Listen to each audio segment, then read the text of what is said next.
السلام علیکم جی، کیسے ہیں آپ سب لوگ؟ امید ہے سب لوگ مزے میں اور پرسکون ہوں گے۔ تو آج ہمارا ناول کے رابعہ خان کے ایپیسوڈ 4 ہے، تو چلیں سٹارٹ کرتے ہیں۔ ممی، آپ کی جلد بازی کی وجہ سے ہمارے ہاتھ سے جیک پاٹ نکل چکا ہے اور آپ یہاں اس اندھیرے میں خاموشی سے بیٹھی ہیں۔ اور ہم اسی لمحے کمرے میں داخل ہوا تو اندھیرے کے باعث اسے سمت کا اندازہ ہی نہ ہو سکا۔ وہ سمجھ ہی نہ سکا کہ سائمہ کس طرف کو بیٹھی ہیں۔ پھر آگے بڑھ کر لائٹ بورڈ پر ہاتھ مارا، سارا کمرہ روشنی میں نہا گیا۔ سائمہ کھڑکی کے ساتھ لگے راکنگ چیئر پر جھول رہی تھی۔ چہرہ اس قدر سپاٹ تھا کہ گویا برف کا بنا ہو۔ وہ ان کی خاموشی پر کھولتا ہوا ان تک پہنچا تھا۔ آپ کو ضرورت کیا تھی اس کے دوپٹے کو اس قدر مسئلہ بنانے کی؟ اور وہ آپ کے سوتیلے بھائی، وہ تو جیسے موقع کی تلاش ہی میں بیٹھے تھے۔ اتنی جلد بازی میں رابل کو ہتھیا لیا کہ ہم کچھ کر ہی نہیں سکے۔ وہ بے چینی سے یہاں وہاں ٹہلتا کھول رہا تھا، پھر رک کر ان کی جانب دیکھا۔ ماموں کی ساری جائیداد کا حقدار اب کہ وہ ماس ہوگا ممی، میں نہیں۔ سائمہ نے ایک لمحے کو چہرہ اس کی جانب پھیرا۔ ایسا کچھ نہیں ہوگا، ایسا ہو چکا ہے ممی، وہ نکاح کر چکا ہے رابیل کے ساتھ۔ تو کیا ہوا؟ طلاق بھی تو ہو سکتی ہے، نکاح ہوا ہے تو ختم بھی تو ہو سکتا ہے۔ میں کسی کو بھی اپنے باپ دادا کی جائیداد پر قبضہ کرنے نہیں دے سکتی۔ تمہیں رابیل کو شیشے میں اتارنا ہوگا ارحم، عابد کا کوئی بیٹا نہیں ہے۔ اس کی ساری جائیداد کے حقدار صرف اور صرف تم ہو۔ وہ جائیداد تمہیں کیسے بھی کر کے لینی ہے، لیکن کیسے؟ اب کیا ہوگا؟ آپ کے ضد اور انا نے ہمیں کہیں کا نہیں چھوڑا ممی۔ اس لڑکی کا ہمیں کرنا ہی کیا تھا؟ ہمیں اس کے پیسے سے سروکار تھا، لیکن نہیں، آپ کو تو پتہ ہی نہیں کون سی باتیں لے کر بیٹھ گئی تھی۔ وہ سخت کبیدہ خاطر تھا، اسے کسی طور بھی رابیل کا نکاح ہضم نہیں ہو رہا تھا۔ ہاں تو میں نے کہا نا کہ نکاح ٹوٹ بھی سکتا ہے، ختم بھی ہو سکتا ہے۔ اچھا، اور آپ کو لگتا ہے کہ وہ معاذ اب رابیل کو طلاق دے گا؟ Seriously mummy? اسے ان پر بے حد افسوس ہوا تھا۔ تم کس لیے ہو؟ کس مرض کی دوا ہو تم؟ جاؤ جا کر عابد، رابیل یا پھر رامین کو اپنی باتوں سے بہلاؤ۔ اور آپ کو لگتا ہے کہ وہ میری بات سن لیں گے؟ اتنی بے عزتی کے بعد وہ میری طرف دیکھیں گے؟ اس کا دل کیا ماں کی اس بات پر تالیاں ہی پیٹنے لگ جائے۔ ہاں تو کیا ہوا؟ رابیل تو ویسے بھی انتہائی بے وقوف لڑکی ہے، اسے اپنی باتوں سے بہلانا تو کوئی مشکل کام نہیں۔ ہم ایسے ہار نہیں مان سکتے، ہم ایسے پیچھے نہیں ہٹ سکتے ارحم، کچھ کرو پلیز، کچھ کرو تم۔ وہ ایک دم اٹھ کر اس کے پاس آئی تھی۔ اس نے گہرا سانس لے کر ان کی جانب دیکھا۔ میں کوشش کرتا ہوں، لیکن اب اس سب کا ریکور ہونا بہت مشکل ہے، حد سے زیادہ۔ دروازہ بند کر کے وہ باہر کی جانب بڑھا تو سائمہ نے سر دونوں ہاتھوں میں گرا لیا۔ انہیں اپنے اچھے ہاتھ سے پیسے مل جانے کا بے حد افسوس تھا۔ وہ کرتی تو کیا کرتی، جاتی تو کہاں جاتی، اور پھر اقبال کا ولیمہ بھی گزر ہی گیا۔ سب مہمان بھی رخصت ہو کر جا چکے تھے، اور اب کے سب اس وقار کی بہو اور معاذ کی بیوی کی حیثیت سے جان کر گئے تھے۔ ولیمے میں بہت سے لوگوں نے خوشدلی سے اسے ساتھ لگایا، بہت سو نے معنی ہیزی سے سر بھی چٹکا تھا، اور کچھ نے تو بے حد کڑوے جملے بھی کہے تھے، لیکن ان سب باتوں سے اب اسے فرق ہی کیا پڑتا تھا؟ جو ہونا تھا وہ تو ویسے بھی ہو چکا تھا۔ اگلے دن سب اپنی نارمل روٹین پر واپس آ چکے تھے۔ ہاں البتہ عابد اور رامین کا رویہ رابیل سے کھچا کھچا سا تھا۔ اس نے بھی ان پر زور دینا مناسب نہ سمجھا۔ خاموشی سے بس اس نے اس کے گزر جانے کا انتظار کرنا ہی بہتر سمجھا تھا۔ ساتھ بیٹھ کر ناشتہ کرنا تو خیر اب کے سب گھر والوں نے ہی نے ترک کر دیا تھا، کیونکہ رابیل اور عابد دونوں ہی ایک دوسرے سے چھپ رہے تھے۔ کوئی بھی روبرو بات کرنے کو تیار نہ تھا۔ آہستہ آہستہ رضا اور شیزہ بھی نارمل ہو کر کالج جانے لگی۔ اس کی یونی شروع ہونے کے وقت تھا تو اس نے خود کو مدرسہ میں مصروف کر لیا، زیادہ سے زیادہ وقت قرآن کے ساتھ گزارنا شروع کر دیا۔ رامین نے خاموشی سے کچن سنبھال لیا اور ایک بار پھر سے سب نارمل ہو گیا، لیکن کچھ تھا جو نارمل ہونے کے بعد بھی بے حد ایب نارمل تھا۔ جب سے اس کا نکاح معاذ کے ساتھ ہوا تھا تب سے وہ ایک بار بھی اس سے ملنے دوبارہ نہیں آیا تھا۔ وہ چاہتی تھی کہ وہ آئے، گھر والوں کو یقین دلائے کہ اس نے جو بھی کیا ہے اس میں اس کی خوشی شامل تھی۔ وہ اب دوبارہ سے سوالیہ نشان نہیں بننا چاہتی تھی، لیکن معاذ نہیں آیا، نہ ہی تایا کی جانب سے کسی قسم کی خیر و برکت جواب آیا۔ سب خاموش رہے۔ یہاں سے رابطہ کرنے کا مطلب تھا اپنے آپ کو ہلکا کرنا، جو عابد کرنا نہیں چاہتے تھے۔ وہ ایک بیٹی کے باپ تھے، وہ اس بیٹی کو مزید عرضہ نہیں کرنا چاہتے تھے۔ اس نے بھی کوئی رد عمل دینے کے بجائے خاموش رہ کر قبول کرنا ضروری سمجھا۔ لیکن پھر جب اس نے اس رات رامین اور عابد کی باتیں سنی تو وہ سن ہو کر رہ گئی تھی۔ اس رات وہ ان کے کمرے میں بہت دنوں بعد چائے دینے جا رہی تھی، اپنی اور ان کی ناراضگی کو ختم کرنے جا رہی تھی کہ ان کے کمرے کے کھلے دروازے سے آتی باتوں کی آواز پر اس کے قدم ساکت ہو کر رہ گئے۔ سائمہ کا فون آیا تھا مجھے آج آفس میں۔ اس کا دروازہ کھولتا ہاتھ اپنی جگہ پر ساکت ہو گیا، دل زور سے دھڑکا۔ کیا کہا انہوں نے؟ رامین بھی ان کے لہجے پر پریشان ہو گئی تھی۔ وہ کہہ رہی تھی کہ رابل کو طلاق دلوا دو، اور ٹریس کے ہاتھ میں پل بھر کو لرز کر رہ گئی تھی۔ دل اتنا زور سے دھڑک رہا تھا کہ اس کی آواز سے اپنے کانوں میں سنائی دینے لگی تھی۔ کیا دماغ تو نہیں خراب ہو گیا کہیں ان کا؟ پہلے ہماری عزت کا تماشا بنا کر رکھ دیا، اور اب ہمیں ایک بار پھر سے ذلیل کرنے کا موقع تلاش کر رہی ہیں وہ۔ کم از کم اب تو ہمیں چین سے جینے دیں وہ۔ رامین کے لہجے کی نمی آخر میں جیسے رابیل کے اندر تک اتر گئی تھی۔ اپنے ماں باپ کو جانے وہ اور کتنا پریشان کرنے والی تھی، سب اس کی وجہ سے کتنا ڈسٹرب ہو گئے تھے۔ اور اب یہ پھپھو، آخر انہیں مسئلہ تھا ہی کیا؟ وہ بے دلی سے پلٹنے ہی لگی تھی، لیکن عابد کی اگلی بات پر اسے لگا جیسے کسی نے اس کا سانس روک دیا۔ بھائی صاحب نے اپنے بیٹے کا نکاح ہماری لڑکی سے کر تو دیا ہے رامین، لیکن مجھے لگتا ہے کہ وہ لڑکا اس رشتے کو لے کر راضی نہیں ہے۔ دیکھو نا، جب سے نکاح ہوا ہے نہ تو اس نے یہاں آ کر اپنی شکل دکھانا ضروری سمجھی اور نہ ہی بھائی صاحب نے دوبارہ کوئی رابطہ کیا۔ میں تو بیٹی والا ہوں، کیسے منہ اٹھا کر بول دوں کہ میری بیٹی کا نکاح میں ہے آپ کے بیٹے کے؟ میں ایک آخری بار بات کروں گا بھائی صاحب سے، اگر تو وہ راضی ہوئے تو ٹھیک، نہیں تو میں طلاق کروا دوں گا۔ اس نے سفید پڑتے چہرے کے ساتھ بے ساختہ دیوار کا سہارا لیا تھا، سر ایک دم چکرایا تھا۔ عابد کی بات سن کر اندر رامین کا بھی یہی حال تھا۔ وہ چند پل تو خاموش رہی، پھر ان کی بات بے یقینی سے آواز بھی اس کی سماعت سے ٹکر آئی تھی۔ یہ آپ کیا کہہ رہے ہیں عابد؟ میری بچی پر طلاق کا داغ؟ کچھ تو خدا کا خوف کریں۔ خدا کا خوف ہی تو کر رہا ہوں میں۔ عابد کی تلخ سی آواز نے اس کے اندر رہا سہامان بھی چھین لیا تھا۔ آنسو بے ساختہ اس کی آنکھوں سے پھسلے تھے۔ وہ کیا کرے یا اللہ، وہ کہاں جائے؟ اپنی عزت بچا رہا ہوں میں، روک رہا ہوں اپنی عزت اچھلنے سے۔ اور ویسے بھی کون سا رابیل یہاں سے رخصت ہو کر گئی ہے جو اتنا مسئلہ بنے گا؟ طلاق ہو جائے گی اور سائمہ کو بھی اندازہ ہو گیا ہے کہ اس نے لایا، لیکن اب اس کی ہمت نہیں مزید کچھ بھی سننے کی۔ وہ واپس پلٹی اور لرزتے قدموں سے زینیہ بوٹ کرتی کچن میں چلی گئی۔ دل اتنا بھاری ہو گیا تھا کہ حد نہیں۔ اس نے ٹریس لیپ پر رکھی اور گہرے گہرے سانس لے کر خود کو نارمل کرنے لگی۔ کیا وہ کوئی کھلونا تھی کہ جس نے جب چاہا جیسے چاہا اسے چھوڑ دیا اور تھام لیا؟ کیا وہ اتنی کمتر تھی؟ کب تک وہ ان سب کے ساتھ محاذ پر کھڑی رہے گی؟ اور یہ ماس؟ اس نے بے دردی سے آنسو رگڑے، غصے سے اسے اور رونا آ رہا تھا۔ ایک دفعہ شکل دکھانے سے اس کا کیا جاتا تھا بھلا؟ وہ کیوں نہیں یہاں آ کر سب کو یقین دلا جاتا کہ اسے اس رشتے سے کوئی مسئلہ نہیں؟ وہ خوش نہیں تو کم از کم وہ راضی ہے۔ وہ کب تک اسے ایسے لوگوں کے سامنے سوالیہ نشان بنا کر رکھے گا؟ وہ اس کے ساتھ ایسا کیوں کر رہا تھا؟ اس رات وہ پھر سے اب کے ٹھنڈے زینوں پر گھٹنوں میں چہرہ دیے بیٹھی ہوئی تھی۔ زینے ویسے ہی آدھے تاریک تھے اور آدھے روشن تھے۔ ردا اس کے ساتھ آ کر آہستہ سے بیٹھی۔ اس نے چہرہ نہیں موڑا، جانتی تھی کہ وہ اسے ایک بار پھر سے تسلی دینے آئی ہے۔ کیا ہوا ہے رابی؟ سب ٹھیک ہے نا؟ اس نے گہرا سانس لے کر چہرہ اٹھایا۔ سامنے لاؤنج تاریکی میں ڈوبا ہوا تھا۔ وہ خشک نگاہوں سے اس تاریکی کو دیکھے گئی۔ میری منگنی ٹوٹ چکی ہے، نکاح کسی ایسے شخص سے ہو چکا ہے جسے میں جانتی تک نہیں ہوں۔ میرے والدین مجھ سے ناراض ہیں، میں ان کے لیے بوجھ بنتی جا رہی ہوں۔ میرے سر پر ہر وقت ایک خوف سا سوار رہنے لگا۔ اپنے مستقبل کہو، میری زندگی میں کچھ بھی ٹھیک نہیں ہو رہا ہے ردا، مجھے لگتا ہے کہ اب کچھ بھی ٹھیک نہیں ہوگا۔ ردا نے بھی دوسری جانب گہرا سانس لیا تھا۔ اپنے حقوق کے لیے تو انسان کو خود ہی آواز اٹھانی پڑتی ہے رابی۔ کوئی بھی آ کر سب کچھ تالی میں سجا کر آپ کے سامنے کبھی پیش نہیں کرے گا۔ اپنے حقوق کی جنگ انسان کو خود لڑنی پڑتی ہے۔ جیسے آپ نے اپنے حجاب کے لیے جنگ لڑی ہے، ویسے ہی اپنے حقوق کے لیے بھی لڑیں۔ اس کی ویران آنکھوں میں ہلکی سی نمی ابھری تھی۔ کوئی بھی مجھے قبول نہیں کرنا چاہتا ردا، نہ ہی تایا نے پلٹ کر میری خبرگیری کی اور ماس کو تو رہنے ہی دو، اور کوئی بھی مجھ سے خوش نہیں ہے۔ کیا میں اتنی بری ہوں؟ وہ اس وقت سخت دل برداشتہ تھی جب اس طرح کی باتیں کر رہی تھی، نہیں تو وہ کبھی خود کو یوں ڈیگریڈ نہیں کیا کرتی تھی۔ ٹھیک ہے، اس کی خوبصورتی آنکھوں کو چندیا رہی تھی، اس کی خوبصورتی آنکھوں کو چندیا یا نہیں کرتی تھی، لیکن وہ ایسی بھی نہیں تھی کہ کسی کو پسند ہی نہ آئے۔ کس طرح کی باتیں کر رہی ہو رابی؟ تم بہت اچھی ہو، جنہیں تم پسند نہیں آ رہی تو اس کا مطلب یہ ہے کہ تم ان کے معیار سے کہیں بلند ہو۔ ہر کوئی اگر آپ کو پسند کرنے لگے تو یہ کوئی خاص اچھی بات نہیں ہے۔ زندگی میں چند لوگوں کی موجودگی ہی انسان کے لیے کافی ہوتی ہے، لیکن میری زندگی میں وہ تو چند انسان ہیں ہی نہیں۔ ہیں رابیل، تمہاری زندگی میں وہ لوگ ہیں، معاذ بھائی زیادہ باتیں نہیں کرتے، لیکن وہ بہت اچھے ہیں۔ میں نے ان سے جتنی تھوڑی بہت بات چیت کی ہے، اس سے مجھے اندازہ ہوا ہے کہ وہ بہت کیئرنگ نیچر کے اچھے سے بندے ہیں۔ اس نے ایک نگاہ ردا پر ڈالی تھی، برا سا منہ بنا کر۔ کیئرنگ اور ماس؟ بالکل بھی کیئرنگ نہیں ہے وہ، ہمیشہ یوں ہی بات درمیان میں چھوڑ کر چلا جاتا ہے۔ اگر مجھ سے ایک پل کو رکی، یوں ایسے نکاح کا نام لینا بہت عجیب لگ رہا تھا۔ رشتہ جوڑ ہی لیا ہے تو کم از کم اب آ کر اسے فیس بھی کرے۔ مجھے کیوں اس نے لوگوں کے سوالات کے حوالے کر دیا؟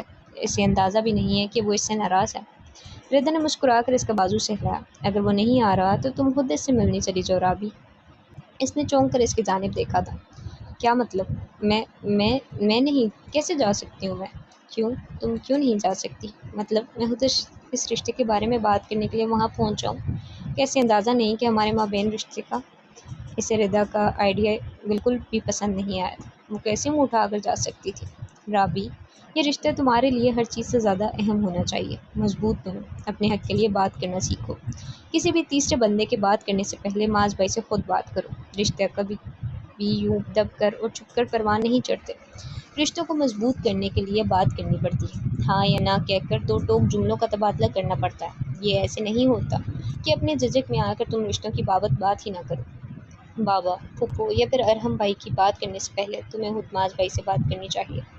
ردا کہہ کر آہستہ سے اٹھ کھڑی ہوئی تو وہ بھی جیسے اپنے خیالات سے چونکی۔ وہ کیوں ماں سے خود بات نہیں کر رہی؟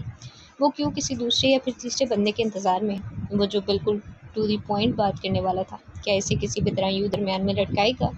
اور اس سوال کا جواب ایک زوردار نہیں تھا۔ معاذ ایسا بندہ تھا ہی نہیں۔ وہ آر یا پار والا انسان تھا۔ جو ٹھیک ہے ٹھیک ہے، اور جو ٹھیک نہیں ہے وہ ٹھیک نہیں ہے۔ وہ تعویلیں اکٹھی کرنے والا انسان تھا ہی نہیں۔ اسے یقیناً اس سے بات کرنی چاہیے، کسی کے بھی بات کرنے سے پہلے۔ ہاں ضرور۔ زینوں سے اتر کر اب کہ وہ اپنے کمرے کی جانب بڑھ رہی تھی، اسے اس تاریک کہف میں ہلکا سا نور دکھ رہا تھا، درست سمت کی جانب اشارہ کرتا ہوا نور، اور اسے اس نور کو تھامنا ہی تھا، کیونکہ وہ کہف تو آج بھی اتنا ہی تاریک تھا جتنا کئی سالوں پہلے تھا۔ عصر کی نماز کے بعد اس نے سیاہ بائے پر ہی سیاہ حجاب لپیٹا اور گھر سے باہر نکل آئی۔ صرف ردا جانتی تھی کہ وہ اس وقت کہاں جا رہی ہے۔ آدھے گھنٹے کی مسافت پر ہی تایا کا گھر تھا۔ اسے حیرت بھی ہوئی، اس کے اتنے قریب رہنے کے باوجود بھی وہ کبھی بھی ان کے گھر نہیں آئی تھی۔ ایڈریس اسے ہمیشہ سے پتہ تھا، لیکن اس نے کبھی یہاں آنے کے بارے میں سوچا نہیں تھا۔ گھر کے باہر ڈرائیور نے گاڑی روکی تو وہ چونکی، ایک نگاہ باہر ڈالی اور پھر گہرا سانس لیتی گاڑی سے نکل آئی۔ اگر جو معاذ بھی گھر میں ہوتا تو اس سے آج ہی بات کر لے گی، ہاں ابھی کے ابھی، لیکن وہ اس سے بات کرے گی کیا؟ وہ اس سے کہے گی کیا؟ ایک ساتھ ہی اس کے دل میں خالی پن سا اترنے لگا تھا۔ گھر کا دروازہ پار کرنے سے پہلے ایک چھوٹا سا باغیچہ بنا ہوا تھا۔ وہ زیادہ بڑا لان نہیں تھا، لیکن اس کی تراش خراش پر بہت توجہ دی گئی تھی، اسی لیے وہ اس قدر پرکشش لگ رہا تھا۔ اس کے سامنے کھڑے سبز بیلوں سے ڈھکے اس گھر کو دیکھا۔ وہ گھر بہت بڑا نہیں تھا، لیکن اسے اس گھر سے عجیب سی اپنائیت محسوس ہوئی تھی۔ اس نے دروازہ کھٹکھٹایا، چند لمحے دھڑکتے دل کے ساتھ باہر ہی کھڑی رہی، پھر ہلکی سی آواز کے ساتھ دروازہ کھلا۔ سامنے ہی وقار تایا کھڑے تھے۔ اسے دیکھ کر بے حد حیران ہوئے، پھر خوشگوار سے مسکراہٹ کے ساتھ اسے اندر آنے کا کہا۔ وہ اندر چلی آئی۔ سامنے ایک چھوٹا سا سفید ٹائلز والا داخلی برآمدہ تھا، ایک جانب کو کرسیاں اور میز لگی تھی۔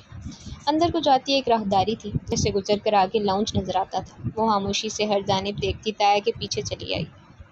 تم آ رہی تھی تو مجھے بتا دیتی، مل کر کچھ اچھا سا پکا لیتے۔ تکلف میں مت پڑے تایا، میں کھا کر آئی ہوں۔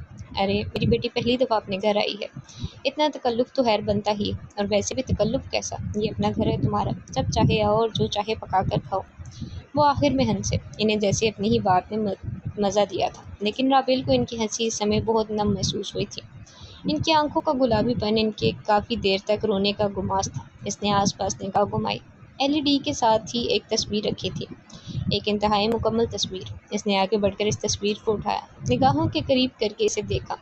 دوپٹے کے حالے میں دمکتا ان کا چہرہ اس وقت پوری طرح سے جگمگا رہا تھا۔ گود میں ایک بچہ تھا، شاید معاذ، اور ساتھ ہی جو ان سے وقار تایا ڈنر سوٹ میں ملبوس کھڑے تھے۔ اس نے ایک پل کو سر اٹھا کر وقار کی جانب دیکھا۔ اسے ان کی آنکھوں میں اب کی نمی تیرتی ہوئی محسوس ہوئی تھی۔ یہ حبیبہ تئی ہے نا؟ اسے اندازہ تھا، پھر بھی اس نے پوچھ ہی لیا۔ وقار نے بہت سے آنسو اندر اتار کر اس بات میں سر ہلایا تھا۔ بہت خوبصورت ہے۔ ایک بار پھر سے تصویر کو دیکھتے اس نے آہستہ سے کہا، بیٹھو نا بچے، میں تمہارے لیے، اور وہ کچن کی جانب بڑھنے ہی لگے تھے کہ اس نے انہیں روک لیا، ہاتھ سے پکڑ کر انہیں صوفے تک لے آئی۔ وہ گیلی آنکھوں سے اسے دیکھ رہے تھے۔ آپ کیسے ہیں تایا؟ ماس کہاں ہے؟ اور آپ دوبارہ آئے کیوں نہیں؟ نہ کوئی خیر نہ خبر؟ کوئی بات بری لگی ہے کیا آپ کو؟ اس نے ان کا چہرہ جانچتے ہوئے نرمی سے پوچھا تھا۔ وہ مسکرائے، پھر انہیں رگڑے۔ ارے بچے، پچھلے کئی دنوں سے ریسٹورینٹ کی رینوویشن کا کام چل رہا تھا، اس لیے بالکل بھی وقت نہیں مل سکا مجھے اور ماس کو۔ وہ بھی اس کام میں تب سے بہت بزی ہو گیا تھا۔ اوہ، اس کے دل سے ایک دم بوجھ ہٹا تھا۔ اور ابھی کہاں ہے ماس؟ ریسٹورینٹ پہ، بہت آہستگی سے جواب دیا تھا انہوں نے اس کی بات کا۔ کب تک آئے گا؟ اور وقار کو اب کی سمجھ نہیں آیا کہ اسے کیا جواب دینا چاہیے۔ چند پل کچھ سوچتے رہے، پھر ایک فیصلہ کر کے سر اٹھایا۔ تم ہمارے گھر کا حصہ ہو، اسی لیے اب تم سے کسی بھی بات کو چھپانا زیادتی ہوگی۔ وہ ایک پل کو رکے۔ رابیل انہیں ہی دیکھ رہی تھی۔ معاذ آج کر نہیں آئے گا کیا؟ لیکن کیوں؟ آج حبیبہ کی برسی ہے رابیل۔ اور اس پر اگلے ہی پل جیسے گھڑوں پانی بڑھ گیا تھا۔ کچھ لمحے وہ خالی سی تایا کو دیکھے گی، اسی لیے ان کی آنکھیں گلابی تھیں، اسی لیے وہ روتے رہے تھے۔ لیکن وہ اتنی سرد رات میں باہر کیا کرے گا تایا؟ 29 نومبر کی رات معاذ احمد پر بھاری تھی۔ اسے اب سمجھ آیا تھا۔ مجھے نہیں پتا، لیکن وہ اس دن گھر نہیں آتا۔ جانے کہاں ہوتا ہے؟ میں نے بارہا پوچھا بھی، لیکن وہ مجھے نہیں بتاتا۔ وہ شکستہ سے بولتے ہوئے اس وقت بہت کمزور لگے تھے۔ معاذ کے ساتھ پچھلے سالوں میں کیا ہوا تھا تایا؟ کیا آپ مجھے بتا سکتے ہیں؟ اس نے بے اختیار تصویر ایک جانب رکھی اور آگے ہو کر بیٹھی۔ اسے اس کے بارے میں سب جاننا ہی تھا۔ تایا نے چشمہ ہٹا کر آنکھوں میں پھیلتی دھند صاف کی تھی، پھر چہرہ اٹھا کر اسے دیکھا۔ تم کچھ کھا تو لو رابیل۔ مجھے کچھ نہیں کھانا تایا، آپ بس مجھے یہ بتائیں کہ آخری پچھلی زندگی میں معاذ کے ساتھ ایسا کیا ہوا تھا کہ وہ اتنا زخمی ہے، اس قدر تلخ ہے؟ میں جاننا چاہتی ہوں تایا، پلیز مجھے بتائیں۔ اور وقار نے لمحے بھر کو گہرا سانس لے کر اسے دیکھا تھا۔ واپسی پر گاڑی میں بیٹھتے وقت عشاء کا گہرا اندھیرا ہر سو پھیلنے لگا تھا۔ وہ تیزی سے گاڑی میں آ کر بیٹھی اور کب کے رکے آنسوؤں کو بہنے دیا۔ ڈرائیور اب گاڑی سڑک پر دوڑا رہا تھا اور رابیل، وہ سر ٹکائے کھڑکی سے باہر دیکھتی خاموشی سے رو رہی تھی۔ جب مجھے وہ اس رات فٹ پاتھ پر ملا تو بہت بدل گیا تھا۔ اس کے ہاتھ میں ریوالور تھا۔ حلیہ عجیب سا، نگاہیں بدل گئی تھی۔ وہ اس سارے عرصے میں بہت سے گناہ کر چکا تھا رابیل۔ وہ حبیبہ کا معاذ رہا ہی نہیں تھا۔ وہ سب کچھ بھول گیا تھا۔ وہ حبیبہ کا پڑھایا گیا ہر سبق بھول چکا تھا۔ وہ دکھتے دل کے ساتھ ان کی باتیں یاد کر رہی تھی۔ اس نے پچھلے کئی سالوں سے قرآن کو ہاتھ تک نہیں لگایا۔ وہ اپنے حفظ کیا قرآن بھول گیا رابیل۔ اس کی آنکھ سے دوسرا آنسو ٹوٹ کر گرا تھا۔ قرآن کو پا کر کھو دینے کی اذیت بہت زیادہ تھی۔ اس کا دل کٹنے لگا۔ اس نے 1 سال کے عرصے میں اتنے بھتے وصولے تھے کہ آخر میں تو اسے گنتی بھی بھول گئی تھی۔ اسے اپنا نام تک بھول گیا تھا۔ کچھ بھی یاد نہ تھا اسے، کچھ بھی نہیں۔ اپنے غم کو کچلنے کا اس سے بہتر طریقہ شاید اس کے پاس تھا ہی نہیں۔ وہ خود کو بھلا دیتا تبھی تو حبیبہ کو بھلا سکتا تھا، اور اس نے وہی کیا۔ اس نے حبیبہ کے معاذ کو بھلا دیا۔ جس لڑکے نے کھڑے ہو کر نمازیں پڑھانی تھی، اس نے جرم کی دنیا میں تاریکی کو چن لیا۔ آنسو بہتے ہوئے اس کے رخسانوں پر پھسل رہے تھے، اور وہ اس پانی کو اب کے روک دینے پر قادر نہیں تھی۔ دنیا نے حبیبہ کو اس سے چھین لیا تو معاذ نے معاذ ہی کو خود سے چھین لیا۔ اس کی گاڑی اب کے ایک ریسٹورینٹ کے باہر رکی تھی۔ وہ آہستہ سے باہر نکل آئی۔ میں نے اس سے کہا کہ کیا تم اپنا قرآن واپس نہیں لینا چاہتے؟ تو جانتی ہو اس نے مجھ سے کیا کہا تھا؟ وہ آہستگی سے قدم اٹھاتی آگے بڑھنے لگی۔ اس نے کہا کہ قرآن کو چھوڑ کر وہ اب کے پرسکون ہو گیا ہے۔ حالانکہ وہ پرسکون نہیں ہوا تھا رابیل، وہ تو کچھ محسوس ہی نہیں کر پا رہا تھا، اور اس نہ محسوس ہونے والی اذیت کو وہ سکون سے تشبیہ دے رہا تھا۔ میرا معاذ مجھ سے کھو گیا تھا۔ اس نے آگے بڑھ کر شیشے کا دروازہ دھکیلا۔ اندر کا نرم گرم سا ماحول ویسا ہی تھا۔ لوگ الگ الگ بیٹھے کھانا کھا رہے تھے۔ رات گہری ہونے کے باعث سب کے آہستہ آہستہ رش بھی چھٹ رہا تھا۔ شیشوں سے ڈھکا وہ ریسٹورینٹ بلا شبہ بہت خوبصورت تھا۔ میں اسے زبردستی اس تاریک دنیا سے نکال لایا۔ بہت سے دوستوں کے اثر و رسوخ کے باعث میں اس سب میں کامیاب تو ہو گیا، لیکن رابیل، میں معاذ کو دوبارہ قرآن کی جانب نہیں لا سکا۔ وہ نماز پڑھتا ہے، لیکن اس نے قرآن چھوڑ دیا۔ اس نے اسے بھلا دیا۔ اس نے قدم ذرا آگے بڑھائے۔ ریسٹورینٹ کا کچن سامنے ہی تھا۔ اس کے آگے نئے طرز کے لکڑی کے دروازے نصب تھے۔ بہت سے ویٹرز ہاتھوں میں تشتریاں لیے آ جا رہے تھے۔ اس نے بھی قدم اسی جانب کو بڑھائے۔ میں نے حبیبہ کے بعد معاذ کو بھی کھو دیا، اور اس سب کا ذمہ دار میں خود ہوں۔ میرے ایک غلط فیصلے نے میرے گھر کی ساری خوشیاں مجھ سے چھین لی۔ وہ گھر جس میں ہر لمحہ سکینت رہا کرتی تھی، اس گھر میں اب کے صرف وحشت رہنے لگی تھی۔ اس نے دروازہ دھکیلا اور پھر وہ اس سے سامنے ہی نظر آ گیا۔ اس کے آس پاس زندگی میں پہلی بار گھنٹی سی بجی تھی، مدھر سی گھنٹی، وہ جو آج سینے کنیوں تک لپیٹے، گردن جھکائے، ماتھے پر گرے بالوں سے بے نیاز خاموشی سے مصالحہ بھون رہا تھا۔ زندگی میں پہلی بار اسے دیکھ کر وہ لمحے بھر کے لیے ساکت ہوئی تھی، کیونکہ اس گھنٹی کی آواز اب بھی کہیں پیچھے سے آ رہی تھی۔ وہ دروازے میں کھڑی خاموشی سے اسے دیکھے گئی۔ اس لڑکے نے اپنی زندگی میں بہت کچھ کھو دیا تھا، یہاں تک کہ اپنا آپ بھی۔ اس کا دل ایک بار پھر سے دکھا تھا۔ اسی پل معاذ نے کچھ محسوس کر کے سر اٹھایا، اور پھر اگلے پل وہ اس سے دروازے میں کھڑا دیکھ کر حیران رہ گیا۔ رابیل اس کے دیکھنے پر بھی خاموشی سے اسے دیکھے گئی تھی۔ کئی لمحے آئے اور گزر گئے۔ دو نفوس ٹکٹکی باندھے ایک دوسرے کی جانب دیکھ رہے تھے، اور پھر اگلے ہی لمحے وہ اس کی جانب بڑھ گئی تھی۔ اس نے کئی انسانوں کو اپنے ہاتھ میں لیے گئے اس تماچے سے زخمی کیا تھا۔ کئی لوگوں کو اس نے خوفزدہ کر کے ان سے بدلے وصولے تھے۔ وہ ایک طرح کا مافیا راج ہی تھا۔ مافیا عموماً پورے گھرانوں سمیت کام کرتے ہیں، لیکن اس علاقے کا باس صرف سلطان میر تھا۔ یہ اس کا علاقہ تھا۔ اس کے علاقے کا مطلب تھا کہ یہاں وہ دھندا کر سکتا تھا، کوئی اور نہیں۔ اس علاقے کی حدود میں وہ بتہ وصول سکتا تھا، کوئی اور یہاں آ کر نہیں مار سکتا تھا۔ شروع میں اسے ان کی سیاستیں، ان کے انداز اور ان کی باتیں سمجھ نہیں آیا کرتی تھی۔ لیکن جیسے جیسے اس نے ان کے ساتھ وقت گزارنا شروع کیا، اسے ان کی باتیں سمجھ آنے لگی، اسے ان کے زوم آئینی سے جملے ڈی کوڈ کرنے آگے، اسے ان کے اشارے سمجھ میں آنے لگے تھے۔ اس نے گنز چلانا سیکھ لی۔ ہر گن کو ہینڈل کرنے کا ایک خاص طریقہ کار ہوتا ہے، اور اس نے ہر اس طریقہ کار کو جاننا چاہا جس سے وہ ان گنز کو بآسانی ہینڈل کر سکتا۔ سلطان کو اس سے خاص قسم کی اپنائیت تھی۔ وہ اس کی حالی نظروں سے کبھی کبھار حیران رہ جایا کرتا تھا۔ 14 سال کی عمر میں وہ اس قدر سپاٹ تھا کہ بڑے بڑے عمر رسیدہ لوگوں کی سنجیدگی اس کے سپاٹ سے تاثر کے آگے مات کھا جایا کرتی تھی۔ اسی اپنائیت اور لگاؤ کا نتیجہ تھا کہ سلطان نے اسے کبھی فرنٹ لائنز پر آنے ہی نہیں دیا تھا۔ اسے ڈر تھا کہ وہ کبھی کسی بھی طرح سے پولیس کی تحویل میں آ سکتا ہے، یا پھر سامنے رہنے پر وہ بہتوں کی نظروں کا مرکز بن سکتا ہے۔ سوائے سے ہمیشہ اسٹیج کے پیچھے کام دیا گیا۔ اسے لوگوں کے اثاثہ جات کو چھاننے، ان کی آف شور کمپنیز کو کھنگالنے اور پھر ان کی کمزوریاں اکٹھی کرنے کے لیے رکھا گیا تھا۔ پچھلے 1 سال کے عرصے میں اس نے اتنے لوگوں کی زندگیاں کھنگال لی تھی کہ اسے اب کے اب ان کے نام بھی بھول گئے تھے۔ زندگیاں کھنگالتے کھنگالتے اسے اندازہ ہوا کہ جو جیسا ہے وہ ویسا نہیں ہے، جو جیسا دکھتا ہے وہ ویسا ہوتا نہیں ہے، لوگ جو ہوتے ہیں وہ نظر نہیں آتے، اور جو نظر آتے ہیں وہ ہوتے نہیں۔ لوگوں کے ظاہری حلیوں کو دیکھ کر اندازہ لگانا مشکل تھا کہ کس اندر کون سا جانور سانس لے رہا ہے۔ اس نے عرصے تک لوگوں کو اس طرح جج کیا تھا۔ اسی ججمنٹ کی وجہ سے کئی دفعہ اسے اپنے کام میں ناکامی کا سامنا کرنا پڑا۔ وہ حیران رہ جاتا کہ اس قدر اختلاف آخر لوگوں کے ظاہر اور باطن میں ہو کیسے سکتا ہے۔ لیکن پھر اس تاریک دنیا میں رہ کر اسے اندازہ ہو ہی گیا کہ انسان نامی مخلوق کیا چیز ہوتی ہے، اس کی کتنی پرتیں ہیں، اور وہ کتنی گہری تہوں کے بعد جا کر کھلتا ہے۔ انسان بہت خوفناک مخلوق ہے معاذ، اس دنیا کی سب سے خوفناک مخلوق۔ انسان کبھی ویسے نہیں ہوتے جیسے نظر آتے ہیں، انہیں کبھی ان کے ظاہری حلیوں سے جج نہیں کیا کرتے۔ کون اپنے اندر کون سی جنگ لڑ رہا ہے، کون اندر جنگ جیت چکا ہے، تمہیں اس کا اندازہ کبھی نہیں ہوگا۔ اس کے کام کے 3 اصول تھے۔ پہلا، لوگوں کے بول پر کبھی یقین نہ کرنا۔ دوسرا، انہیں اپنے ارادوں سے کوسوں دور رکھنا۔ اور تیسرا، ہمیشہ اپنی کمزوریوں کی حفاظت کرنا۔ عرصہ ہوا اس نے لوگوں کی زبان پر اعتبار کرنا چھوڑ دیا تھا۔ لوگ جو کہتے تھے وہ سچ یا جھوٹ کی آمیزش کا ایک پیالہ ہوا کرتا تھا، اس کے علاوہ کچھ نہیں۔ اس تاریکی میں رہ کر اس کا اپنا وجود بھی آہستہ آہستہ اس تاریکی کا حصہ بنتا جا رہا تھا۔ اس نے نمازیں چھوڑ دی تھی۔ قرآن کے بارے میں تو کبھی اس نے دوبارہ سوچنے کی جرات ہی نہیں کی تھی۔ اس میں اتنی ہمت نہیں تھی کہ اپنے یاد کیے گئے قرآن کی ایک آیت بھی پڑھ سکتا۔ اس نے اس عرصے میں معاذ کو کھو دیا تھا، جو قرآن پڑھا کرتا تھا، قرآن پڑھنے کا حق رکھتا تھا، اور قرآن سے دنیا روشن کرنے کی امنگ لیے زندہ تھا۔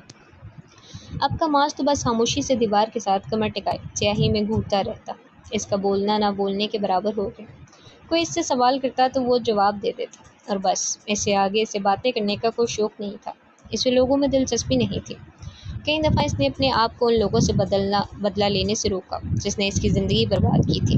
اس کا بس چلتا تو وہ ایک ایک کو ختم کر دیتا، وہ ان میں سے ایک ایک کی لاشیں بچھا دیتا، لیکن وہ ایسا نہ کر سکا، وہ ایسا نہیں کر سکتا تھا۔ اسے وہ آخری یکساں لمس اب تک یاد تھا۔ اسے سب کچھ بھول گیا تھا، لیکن وہ آخری نصیحت وہ کہیں اس کے اندر تک کر گئی تھی۔ سائمہ کے بارے میں جتنی معلومات اس کے پاس تھی شاید ہی کسی کے پاس ہو سکتی تھی۔ وہ جانتا تھا کہ ان کی شادی ہو چکی ہے، اور اس شادی کے بعد ان کی اولاد نہ ہونے کے باعث طلاق بھی ہو چکی ہے۔ دوسری شادی کوئی خاص دھوم دھام سے نہیں کی گئی، کیونکہ اب کی شادی ان سے عمر میں کافی بڑے انسان سے ہو رہی تھی۔ عباد کا 12 سالہ بیٹا بھی تھا۔ اسے اس کے سوتیلے بیٹے کا نام تک پتہ تھا۔ اس کا نام ارحم تھا۔ وہ سائمہ کا سوتیلا بیٹا تھا۔ ساری زندگی جن سوتیلے رشتوں سے انہوں نے نفرت کی تھی، اب خدا نے ان کی زندگی میں ایک سوتیلی اولاد ڈال دی تھی۔ وہ لڑکا ماں سے 1 سال چھوٹا تھا۔ اس نے خود کو روک رکھا تھا۔ اس نے اس لڑکے کو نقصان پہنچانے سے خود کو باز رکھا تھا۔ اسے انہیں معاف کرنا تھا۔ اگر اس نے انہیں معاف نہیں کیا تو وہ اس بڑے دن میں اپنی ماں کو کیا منہ دکھائے گا، وہ کیسے ان کا سامنا کرے گا۔ لیکن انہیں معاف کرنا، انہیں ان کی سیاہ کاریوں پر معاف کرنا اس کے بس میں تھا ہی نہیں۔ کبھی کبھی وہ سختی سے مٹھی بھینچے خود کو ان کی ساری زہریلی سوچوں سے بچانے کی کوشش کرتا تو سلطان اس کے ساتھ آ بیٹھتا، اس کی پیٹھ تھپکتا، اسے بہلاتا۔ وہ اسے جانتا تھا، وہ اسے جاننے لگا تھا، اس کے ہر انداز کو پہچاننے لگا تھا۔ لیکن پھر ایک دن وہ ہوا جس کے بعد معاذ شراوی کی زندگی گویا چلتے چلتے رک سی گئی۔ وہ حسب معمول جینس کی جیب میں گن عرصے چہرے پر نقاب چڑھائے اپنے ایک ساتھی کا انتظار کر رہا تھا۔ یکایک اس کے کانوں میں ایک آواز سی گونجی۔ وہ ماں اور بیٹا تھے جو سڑک کے اس پار سے گزر کر اس طرف کو آ رہے تھے۔ ماں پورا برقع اور نقاب میں تھی، ساتھ بیٹا 12 سالہ کا تھا۔ اس کے بے داغ سے سفید شلوار کرتے کو دیکھتے وہ گمسم سا ہو گیا۔ کچھ چمکا تھا اس کی یادداشت میں۔ تم نے مجھے وہ صورت سنانی ہے جو تم کل اپنے کمرے میں حفظ کر رہے تھے۔ ماں نے گردن جھکا کر بیٹے سے کہا تھا۔ بیٹے نے برا سا منہ بنا کر چہرہ اوپر کو اٹھایا۔ اس کے اندر کچھ ڈوبنے لگا تھا۔ آپ کو میرا قرآن پڑھنا اتنا پسند کیوں ہے؟ وہ اب کی چلتے چلتے اس کے قریب سے گزرنے لگے تھے۔ ماس بنا پل کے چپکائے سکڑتے دل کے ساتھ ان دونوں کو دیکھے گیا۔ کیونکہ میرا بیٹا جتنا قرآن پڑھے گا اتنا ہی اس کے حصے کا اجر ایک حصہ مجھے بھی ملے گا۔ مجھے وہ حصہ چاہیے، ایک بار نہیں بار بار چاہیے۔ اس کی قدم لڑکھڑائے تھے، آنکھیں گلابی پڑنے لگی۔ معاذ احمد شراوی بہت عرصے بعد لڑکھڑایا تھا۔ یہ یک دوسری جانب سے ایک نقاب پوش ان دونوں کی جانب بڑھا۔ وہ اس کا ساتھی تھا اور اکثر خود کا پیٹ پالنے کے لیے وہ یوں سڑک پر چلتے لوگوں کو لوٹ دیا کرتا تھا۔ چند لمحوں کا کھیل تھا، چند ساعتوں کا تعین تھا۔ اس کے ساتھی نے اس عورت پر بندوق تانی تو اس کی کنپٹیاں جل اٹھیں۔ وہ کسی بھی بات کی پرواہ کیے بغیر آگے بڑھا اور اپنے ساتھی کو گریبان سے پکڑ کر پیچھے دھکیلا۔ ماں اور بیٹے اس افطار پر ڈر کر پیچھے ہٹے تھے۔ بچہ خوفزدہ ہو کر ماں سے لپٹ گیا۔ اس نے اپنا ساتھی کو پیچھے کی جانب گھسیٹا اور اسے ان سے دور کیا۔ منظر بدلنے لگا۔ وہ لاؤنج میں بیٹھا روتے ہوئے ان سب سے بھیک مانگنے لگا تھا۔ اس کی ماں کو چھوڑ دیا جائے۔ سب منظر آپس میں گڈمڈ ہو رہے تھے۔ جسے کچھ سمجھائی نہ دیتا تھا کہ وہ کیا کر رہا ہے۔ ایک زوردار مکہ اس نے اس کے منہ پر مارا تو وہ لڑکھڑا کر پیچھے ہوا۔ اس کا ساتھی اس کے ایسے رد عمل پر حیرت سے اسے دیکھ رہا تھا۔ معاذ اس عورت کی جانب گھوما، گیلی آنکھوں سے اسے ہی دیکھ رہی تھی۔ آپ ٹھیک تو ہیں؟ لیکن عورت نے اسے کوئی جواب نہیں دیا۔ اس کا حلیہ ہی ایسا تھا کہ وہ خوفزدہ ہو کر اپنا بیٹا لیے وہاں سے بھاگ گئے۔ وہ انہیں دور جاتا ہوا دیکھے گیا۔ دھندلی سی نمی سارے منظر دھندلانے لگی۔ رات میں وہ اپنے کمرے کی دیوار سے کمر ٹکائے سر جھکا کر بیٹھا تھا۔ یک سلطان اس کے ساتھ آ بیٹھا۔ اس نے سر نہیں اٹھایا۔ اکبر بتا رہا تھا کہ تم نے مارا ہے اسے؟ مجھے جو ٹھیک لگا میں نے کیا۔ امال کی وضاحتیں دینا تو اس نے عرصہ ہوا چھوڑ دیا تھا۔ لوگ صرف انہی باتوں پر یقین کرتے ہیں جن پر یقین کرنا چاہتے ہیں۔ کوئی کبھی بھی آپ کی وضاحتوں پر یقین نہیں کرتا۔ اس نے بھی ایک سے دوسری بات کرنا خود پر حرام کر رکھا تھا۔ کیوں خود کو تکلیف دیتے ہو؟ اس کی بات پر اس کے چہرے پر تلخ سی مسکراہٹ ابھری تھی۔ جو تکلیف ملنی ہوتی ہے وہ مل کر ہی رہتی ہے، جو تکلیف ملنی ہوتی ہے وہ واقعی مل کر رہتی ہے، بلا شبہ۔ اسے اس سے کوئی اختلاف نہ تھا۔ لیکن معاذ، میں چاہتا ہوں کہ تم یہاں سے دور چلے جاؤ، بہت دور۔ کسی نے کچھ کہا ہے کیا تم سے؟ اس نے تیزی سے اس کی بات کاٹی تھی۔ سلطان نے لمحے بھر کو گہرا سانس لیا، پھر اس کی سرمئی آنکھوں میں اپنائیت سے دیکھا۔ تمہارے بابا کے بہت سے بڑے بڑے دوستوں نے مجھ سے رابطہ کرنے کی کوشش کی ہے، اور ان سب کا مطالبہ یہی ہے کہ میں تمہیں چھوڑ دوں۔ تم جانتے ہو نا کہ اگر میں نہیں چاہوں گا تو تم یہاں سے نہیں نکل سکتے۔ کبھی بھی کوئی بھی تمہیں یہاں سے نہیں نکال سکتا، چاہے کتنا بھی اثر و رسوخ رکھتا ہو وہ۔ لیکن میں چاہتا ہوں کہ تم یہاں سے کہیں بہت دور چلے جاؤ۔ اسے اس کے لہجے سے تکلیف ہوئی تھی۔ تم مجھ پر ترس کھا رہے ہو، جانتے ہو نا مجھے نفرت ہے ایسے لوگوں سے۔ میں تم پر ترس نہیں کھا رہا معاذ، تم معذور یا پھر کسی بھی طرح کمزور نہیں ہو تم پر ترس کھایا جائے۔ تم ایک مضبوط لڑکے ہو، تم ایک اچھے بیٹے ہو، تمہاری اس تاریک دنیا میں کوئی جگہ نہیں۔ اس نے تلخی سے سر جھٹکا۔ میں بالکل بھی اچھا بیٹا نہیں ہوں۔ اگر اچھے نہیں ہوتے تو اب تک وہ سب قبروں میں ہوتے جنہوں نے تمہاری خوشیوں کو قبروں کی راہ دکھائی ہے۔ اس نے بے ساختہ سر اٹھا کر اسے دیکھا تھا۔ تم ایک اچھے بیٹے تھے، اچھے بیٹے ہو اور اچھے بیٹے رہو گے۔ میں چاہتا ہوں کہ تم یہاں سے چلے جاؤ۔ جانتے ہو، ہم جیسے ان جرم کی تاریکیوں کو ہینڈل کرنے والے کہیں نہ کہیں اندر اس خواہش کے ساتھ زندہ ہوتے ہیں کہ کاش ہم بھی اس عذاب سے نکل سکیں، ان گناہوں کے دلدل سے خود کو آزاد کروا لیں۔ لیکن معاذ، اب کیس نے اس کی جانب دیکھا تھا، انسان ہر گناہ سے نہیں نکل سکتا، وہ چاہے تب بھی نہیں۔ میں تمہیں ایسی کیسی اذیت میں نہیں دیکھنا چاہتا۔ تم چلے جاؤ یہاں سے، مجھ سے غلطی ہو گئی جو میں تمہیں یہاں لے آیا۔ تم یہاں کے لیے نہیں بنے۔ اندر ہی اندر کہیں میں بھی تمہارے والد کا انتظار کر رہا تھا۔ تمہارے یہاں آنے کے عرصے سے ہی میں چاہتا تھا کہ تم یہاں سے چلے جاؤ۔ اور اس رات اسے پھر سے یاد نہیں تھا کہ وہ کن راستوں پر چل رہا ہے۔ فٹ پاتھ کے ساتھ لگ کر بیٹھی وہ پوری رات اس نے گزاری تھی۔ لیکن پھر صبح کی سفیدی کے ساتھ ہی اس کے عین ساتھ ایک گاڑی رکی۔ اس نے خشک آنکھیں اٹھائی۔ سامنے ہی وقار کھڑے تھے۔ اس سارے عرصے میں وہ اتنے کمزور ہو گئے تھے کہ حد نہیں۔ معاذ خاموشی سے اٹھ کھڑا ہوا۔ وہ آگے بڑھا لیکن بے ساختہ 2 قدم پیچھے ہٹے۔ وقار اپنی جگہ پر ہی ساکت ہو گیا اور پھر وہ اگلی کوئی بھی بات کہے بغیر ہی گاڑی میں جا بیٹھا تھا۔ اس نے فیصلہ کر لیا کہ اب وہ کبھی اس تاریک دنیا کی جانب نہیں پلٹے گا۔ وہ حبیبہ کا بیٹا تھا، وہ اس تاریکی کے لیے نہیں بنا تھا۔ وقار کے ہوا میں مہلک ہاتھ بے دم سے پہلوؤں میں آ گرے۔ ان کا معاذ انہیں مل گیا تھا، لیکن کیا یہ واقعی وہی معاذ تھا جو ان سے کھو گیا تھا؟ زندگی کے اگلے کئی سال یوں ہی خاموشی سے گزر گئے۔ وہ وقار سے بات نہیں کیا کرتا تھا۔ اسے ان سے بہت سے گلے تھے، بہت سے شکوے تھے۔ وہ ایسے کیسے انہیں ان کے فیصلوں پر معاف کر سکتا تھا؟ لیکن وقت کا مدھم پہیہ آہستہ آہستہ ہر زخم کو منجمد کرتا گیا۔ وہ کبھی کبھی سلطان سے ملنے چلے جاتے۔ اسے کوئی بیماری لگ گئی تھی، اسی لیے اب کہ وہ خاموشی سے ایک جانب پڑا رہتا تھا، وہ بھی آہستہ آہستہ ٹھیک ہو گیا۔ اس نے بھی باتیں قبول کرنا شروع کر دی۔ لیکن 29 نومبر کی وہ رات آج بھی کہیں اس میں سانس لے رہی تھی، اور اس سانس کی اذیت اس سے ہر لمحہ اپنے اندر اترتی محسوس ہوتی تھی۔ ماس کو بھی اس اندھیری کہف سے نکلنا تھا، اور اس کام کے لیے رابیل کو چنا گیا تھا تاکہ وہ اسے نکالے اندھیرے سے اور لے آئے روشنی کی طرف۔ اور رابیل کو چنا گیا آسمانوں پر، اس کی ہم سفر، اس کی ہمدرد، اس کی ساتھی کے طور پر۔ تو بس ثابت ہوا کہ اللہ کی رسی جو مضبوطی سے پکڑ لے وہ اسے اکیلا نہیں چھوڑتا۔ اس نے حیرت سے سیاہ عبائے سے ڈھکی لڑکی کو دیکھا تھا، چہرے کے گرد سیاہی حجاب لپیٹے وہ اسٹارٹ کی دنیا میں ریشم کا پیوند لگتی تھی۔ عبائے، حجاب اور سفید سنیکرز میں ہاتھ باندھے دروازے کے ساتھ لگ کر کھڑی وہ اسے ہر گزرتے لمحے میں حیران کر رہی تھی۔ پھر یک اس نے دیکھا کہ وہ اس کی جانب بڑھ رہی ہے۔ اس نے کھنکا کر آس پاس دیکھا تھا۔ بہت سے ورکرز جا چکے تھے، اور اکا دکا ورکرز اپنے اپنے لباس تبدیل کیے اب کے جانے کی تیاری میں تھے۔ رابیل قریب آ کر خاموشی سے اس کے سامنے کھڑی ہو گئی تھی۔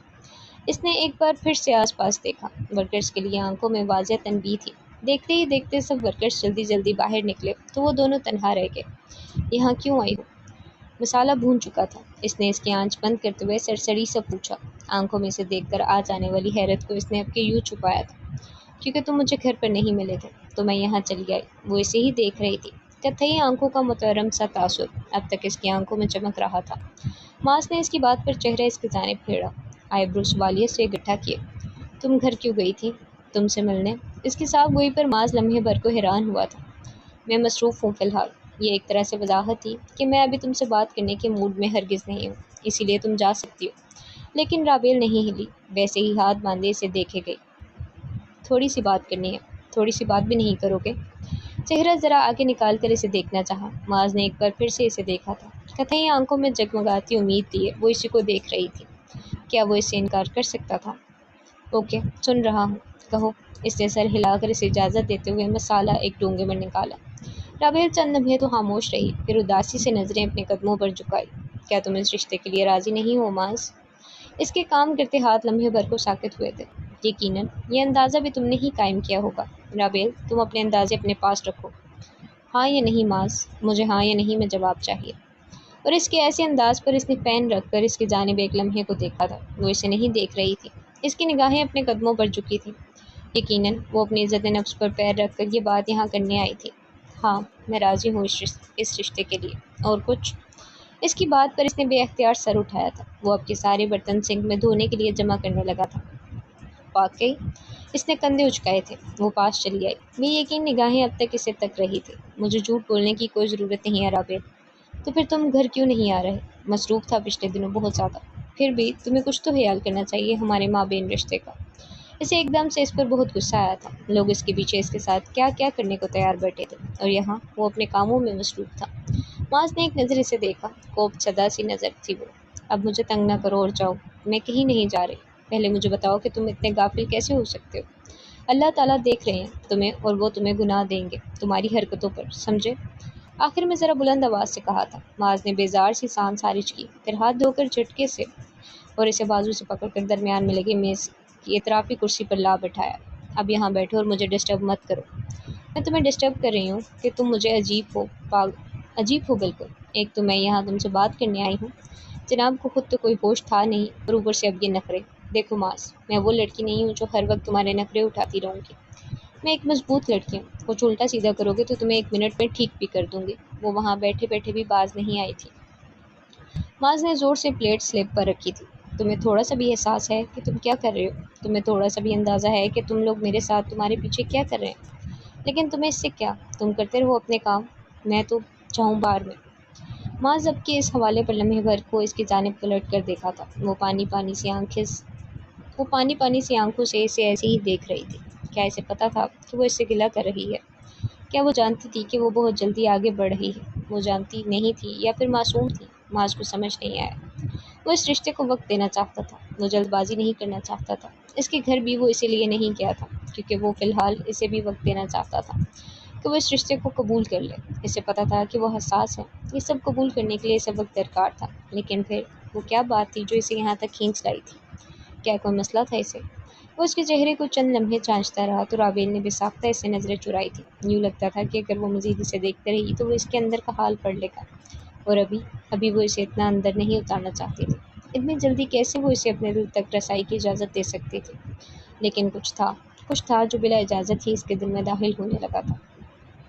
اس کی نگاہ چرانے پر اس نے بھی سرد سے چہرہ موڑا اور برتن دھونے لگا۔ اگلے کئی پل کچھ نہ بولا۔ رابیل اپنی جگہ خاموش ہو گئی تھی، اور باس وہ تو ویسے بھی خاموش رہتا تھا۔ پھر اسے کچھ لمحوں بعد محسوس ہوا کہ جیسے وہ اس کے پاس اٹھ کر آ رہی ہو۔ اس نے توجہ نہیں دی، خاموشی سے برتن سمیٹ کر ریک میں رکھے۔ ماس اس کی کمزور سی آواز سے بالکل اپنے برابر سے سنائی دی، لیکن وہ نہیں مڑا۔ ماس اس نے اس کی کنی تک مڑی آستین ہلکی سی کھینچی، جیسے اسے اپنی جانب متوجہ کرنا چاہا۔ وہ نہ چاہتے ہوئے بھی مسکرا دیا۔ کیا لڑکی تھی یہ؟ اس نے ایسی لڑکی پہلے کبھی نہیں دیکھی تھی۔ آئی ایم سوری، مجھے پتا ہے میں اوور ری ایکٹ کر رہی ہوں۔ مجھے پتا ہے تم سوچ رہے ہوگے کہ میں کتنی عجیب ہوں، لیکن تم نہیں سمجھ سکتے کہ میں ایسا کیوں کر رہی ہوں۔ تمہیں میرے مسئلے نہیں سمجھ آئیں گے۔ اس نے اس کے جھکے سر کو دیکھ کر لمحے بھر کے لیے سر ہلایا تھا، لیکن پھر وہ اگلے پل اس کے ساتھ ہی کھنچتا چلا گیا۔ وہ اسے اس کی آستین سے پکڑے کرسی تک لائی۔ وہ آہستہ سے اسے دیکھتے ہوئے بیٹھ گیا۔ پھر وہ اس کے سامنے بیٹھی، چند پل لب کاٹتی رہی۔ کچھ دیر پہلے کی ساری ہٹ درمی اب کے خاموش ہوئی تھی، اسے دیکھ رہی تھی۔ ماس نے گہرا سانس لیا۔ تم سمجھاؤ، میں تمہارے مسئلے سمجھنے کی کوشش کروں گا۔ بتاؤ کیا ہوا ہے؟ اس نے اب کے بہت نرمی سے کہا تھا۔ جو کچھ بھی ہوا تھا اس میں رابیل کا کوئی قصور نہیں تھا، یہ سب اس کا اپنا فیصلہ تھا۔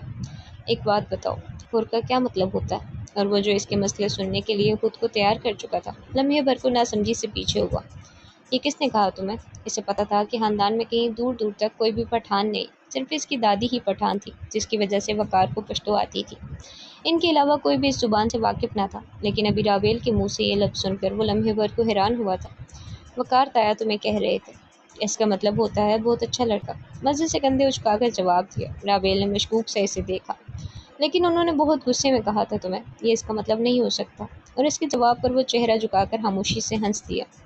کیا کرے وہ اس لڑکی کا؟ رابیل اب کی ناسمجھی سے اس کی ہنسی دیکھ رہی تھی۔ اس نے اسے کبھی بھی ہنستے ہوئے نہیں دیکھا تھا، لیکن وہ اسے کہنا چاہتی تھی کہ وہ ہنستے ہوئے اچھا لگتا ہے۔ اوف، یہ میں کیا سوچ رہی ہوں؟ فوراً سر جھٹکا۔ اس کا مطلب ہوتا ہے گدھا۔ وہ اب کے مسکرا رہا تھا۔ رابیل کی آنکھیں لمحے بھر کو پھیلی۔ ماس کو ایسے حیران دیکھ کر اور ہنسی آئی تھی۔ وہ تمہیں گدھا کیوں کہتے ہیں؟ ویسے ایک منٹ، بالکل ٹھیک کہتے ہیں وہ تمہیں۔ کتنا تنگ کرتے ہوگے تم تایا کو، پتہ نہیں برداشت کیسے کرتے ہیں وہ تمہیں۔ اسے ایک پل کو تایا پر ترس آیا تھا۔ ماس ویسے ہی بیٹھا رہا، محض کندھے اچکائے۔ یہ اس کا سب سے پسندیدہ تاثر تھا۔ جیسے جو ہے سو ہے، پھر کیوں آئی ہو تم یہاں؟ اور اس کے اگلے ہی لمحے پر وہ پرانا ماس بن گیا تھا۔ وہ خاموشی سے چند پل اس کی سرمئی آنکھوں کو دیکھے گئی۔ کئی لمحے پہلے کی باتیں پھر سے یاد آنے لگی تھی۔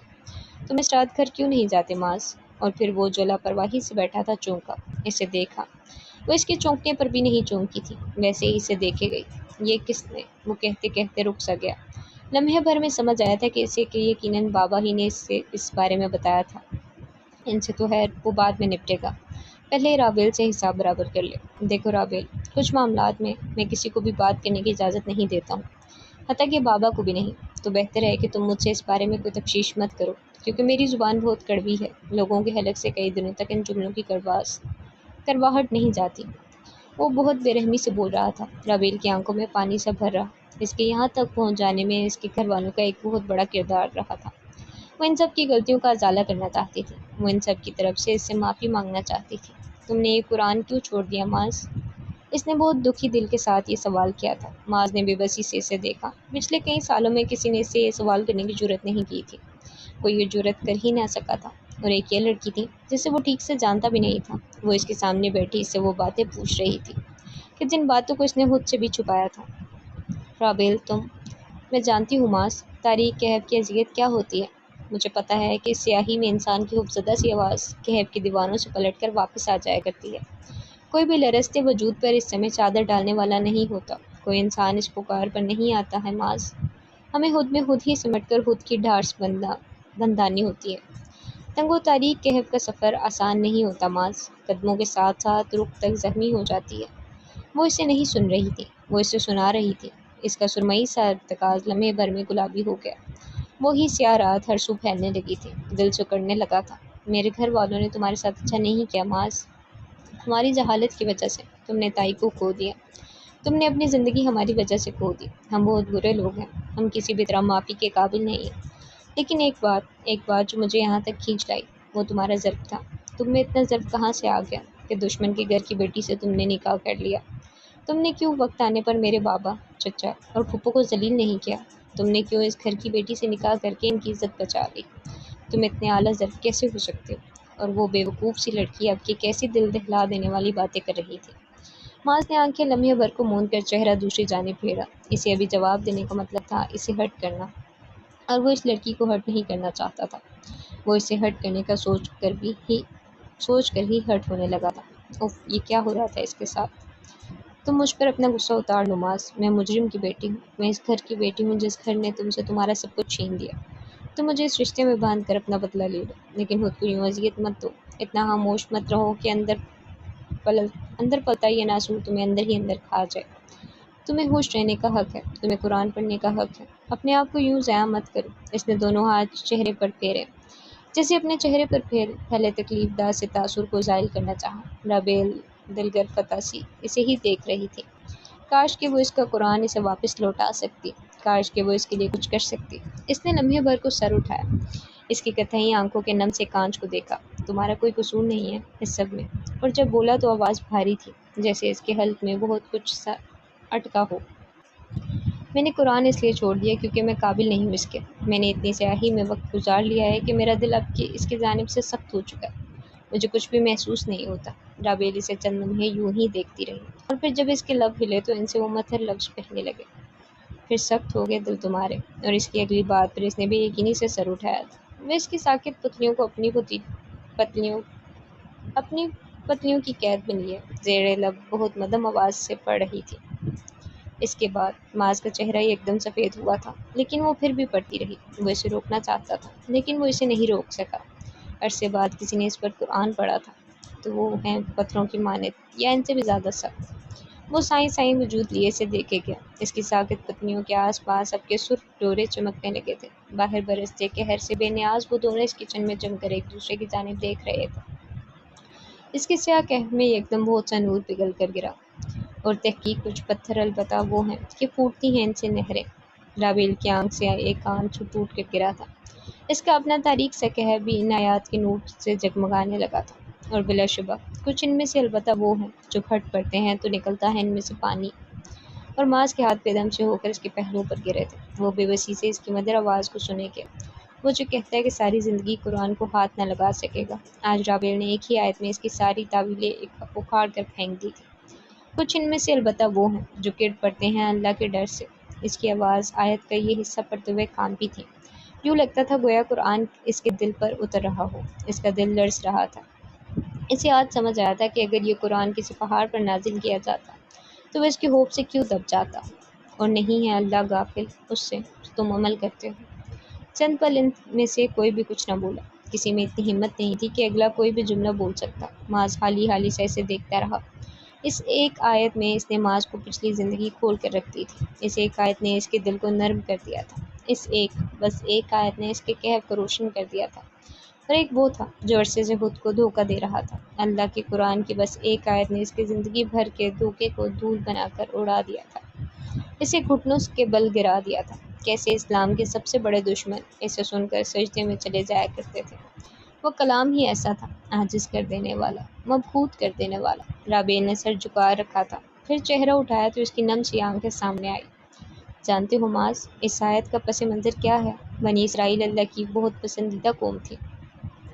اللہ نے ان کو فرعون کے ظلم سے نجات دلا کر ان پر آسمان سے من و سلوہ اتارا، انہیں دنیا کی نعمتوں سے نوازا، انہیں اپنا کلام اور اپنا پیغمبر دیا، انہیں وہ سب دیا جس کی انسانیت کو آج حد سے زیادہ ضرورت ہے۔ لیکن جانتے ہو انہوں نے اس سب کے جواب میں کیا کیا؟ وہ خاموش رہا۔ اس میں جواب دینے کی ہمت نہیں تھی۔ انہوں نے ناشکری کی معاذ، انہوں نے ہر اس نعمت کے جواب میں الٹا عمل کیا، شکر گزاری کے بجائے کفران نعمت اختیار کیا، سر تسلیم ہم کرنے کے بجائے گردنیں اکھڑائیں، احکامات کو جیسے ہیں ویسے لینے کے بجائے ان میں طرح طرح کے جھول پیدا کرنے کی کوشش کی۔ سب سے بڑی بات، موسیٰ علیہ السلام کو ہر آن اذیت سے دوچار کیا، اور جب وہ یہ کرتے رہے، جب وہ اپنے اعمال کی سیاہی میں ڈوب گئے، جب ان کے دل گناہ کرتے کرتے سخت ہو گئے، تب اللہ نے فرمایا ان سب اعمال کے بعد ان کے دل سخت ہو گئے، یا پھر پتھروں سے بھی زیادہ سخت۔ وہ ذرا ٹھہری، انگلیوں سے آنکھیں رگڑی، ناک گلابی ہو کر دہک رہی تھی، سانسیں ہموار تھیں، لیکن پھر بھی وہ بول رہی تھی۔ وہ بولنا چاہتی تھی۔ اس کے پاس اور کچھ نہیں تھا سوائے قرآن کے۔ وہ اس قرآن سے اس کا تاریک کہف روشن کرنا چاہتی تھی۔ ان کے دل پتھروں کی مانند سخت ہو گئے معاذ، پتھر جو لوہے سے بھی زیادہ سخت ہوتا ہے، کیونکہ فولاد ہو یا سیسا، جب اسے آگ میں پگھلایا جاتا ہے تو وہ پگھل جاتا ہے، وہ اپنی ہی تبدیلی کر لیتا ہے، لیکن پتھر اپنی شکل تبدیل نہیں کرتا۔ پتھر آگ سے نہیں پگھل سکتے معاذ، پتھر کسی بھی صورت اپنی اسٹیٹ چھوڑنے پر راضی نہیں ہوا کرتے، جیسے تم اپنی سختی کو چھوڑنے پر راضی نہیں ہو، بالکل اسی طرح وہ بھی راضی نہیں تھے۔ حالانکہ اتنی نشانیاں، اتنے معجزات اور اتنی عظیم نعمتوں کے بعد یہ ممکن نہیں تھا کہ وہ دلوں کی سختی اختیار کرتے۔ تمہیں بھی تو اللہ نے یہ قرآن دیا معاذ، یہ قرآن جو اس دنیا اور اس دنیا کی ہر شے سے زیادہ بہترین ہے۔ تمہارے قلب کو اللہ نے اس کی ایک ایک آیت حفظ کرنے کا اعزاز عطا فرمایا، لیکن تم نے اس نعمت کے بعد بھی دل کی سختی ہی اختیار کی۔ وہ سفید پڑتے چہرے کے ساتھ اسے دیکھ رہا تھا۔ دل کے کہیں بہت اندر تکلیف ہوئی تھی۔ اس کا پتھر سا دل لمحے بھر کو اس آگاہی پر کانپا تھا، لیکن رابیل، وہ اس پر ترس کھائے بغیر بولتی رہی۔ وہ چاہتی تھی کہ معاذ تکلیف سے دوچار ہو۔ اس نے یہ آیت اس پر پڑھی ہی اس لیے تھی تاکہ اس کا پتھر سا دل زخمی ہو۔ وہ اس دل کو پگھلا نہیں سکتی تھی، لیکن وہ اس دل کو توڑ ضرور سکتی تھی۔ اور جانتے ہو، پتھروں کو پگھلایا نہیں جا سکتا، انہیں صرف توڑا جا سکتا ہے۔ اس کی آنکھوں میں اب کے ضبط کے باعث گہری سرخی ابھرنے لگی تھی، لیکن وہ پھر بھی خاموشی سے اسے دیکھ کے گیا۔ دل ٹوٹ رہا تھا اور اس دل سے اب کے پانی رسنے لگا تھا۔ انسان کے اعمال اس کا دل سخت کر دیتے ہیں معاذ، یہ سچ ہے، اتنا سخت کر دیتے ہیں گویا پتھروں سے بھی زیادہ سخت۔ لیکن پھر پتھروں میں سے کچھ ایسے پتھر بھی ہوتے ہیں کہ وہ پھٹ پڑتے ہیں اور ان میں سے بہت سا پانی بہہ نکلتا ہے۔ معاذ کی آنکھیں گلابی ہونے لگیں، گردن کی گلٹی ابھر کر معدوم ہوئی۔ بہت عرصے بعد حبیبہ کی نرم سی آواز اس کے آس پاس تحلیل ہونے لگی تھی۔ یہاں پر جو پتھروں کا ذکر ہے نا، وہ دراصل دل کی اقسام کا ذکر ہے۔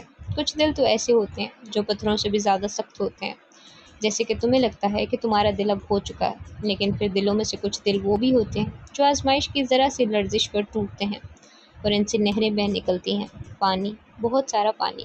ایسے دل نرم ہوتے ہیں، بس انہیں آزمائش کی بھٹی میں تپا کر کندن بنانا پڑتا ہے۔ لیکن پھر کچھ دل ایسے ہوتے ہیں جو پھٹ پڑتے ہیں اور ان سے ہلکا ہلکا باریک باریک سا پانی نکلتا ہے، مطلب اس دل میں خیر ہوتی ہے، لیکن اس کے سخت سے ہول کے باعث وہ خیر باہر کو نہیں نکل رہی ہوتی۔ پھر اللہ اس دل کو توڑتے ہیں، لوگوں کی محبت سے، کڑی آزمائشوں سے، کسی محبوب چیز سے آزما کر، کسی نہ کسی حادثے سے۔ جب ہم پوری طرح سے ہل جاتے ہیں تب دل ٹوٹتا ہے اور اس میں سے خیر بہنے لگتی ہے۔ لیکن تیسرا اور آخری دل، وہ لمحے بھر کو ٹہری، معاذ خوف زدہ ہوا تھا۔ وہ کیوں خاموش ہوئی؟ کاش کہ وہ کبھی خاموش نہ ہو۔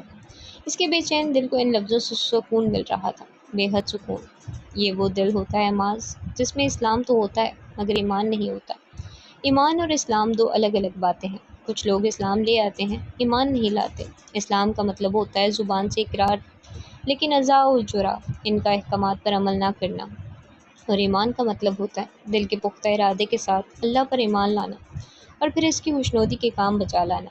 یہ تیسرا دل خیر سے خالی ضرور ہوتا ہے، لیکن مایوس نہیں ہوتا۔ یہ غافل دل ہوتا ہے، اسے بار بار قرآن کی بات سنانا پڑتی ہے، اسے بار بار اندر سے بیدار کیا جاتا ہے، اور جیسے ہی اللہ کا حکم سنتا ہے تو اس کی اپنی کوئی مرضی نہیں رہتی، وہ اللہ کی خوف سے گر پڑتا ہے، وہ اللہ کے آگے جھک جاتا ہے۔ چند پل کے لیے پھر سے خاموشی چھا گئی تھی۔ رابیل گیلی آنکھوں سے اسے دیکھتی رہی۔ جانتے ہو تمہیں یہ آیت کیوں سنائی میں نے؟ وہ اس لیے معاذ کہ تمہیں کہیں اندر اللہ سے خفا ہو، تم کہیں اندر اپنے قرآن سے ناراض ہو۔ تم نے بہت دعائیں کی، لیکن تمہاری دعاؤں کا جواب نہیں دیا گیا، تو تم ہول میں سمٹ گئے۔ تمہارے دل میں خیر تھی، لیکن تم نے سیاہ اعمال سے اس خیر کا راستہ روک دیا۔ تم نے بنی اسرائیل کی روش اختیار کی معاذ۔ میں نہیں جانتی کہ ان 3 دلوں میں سے تمہارا دل کون سا ہے۔ ہر انسان اس بارے میں بخوبی جانتا ہے کہ وہ دل کی کس قسم میں آتا ہے، لیکن ایک بات میں ضرور جانتی ہوں۔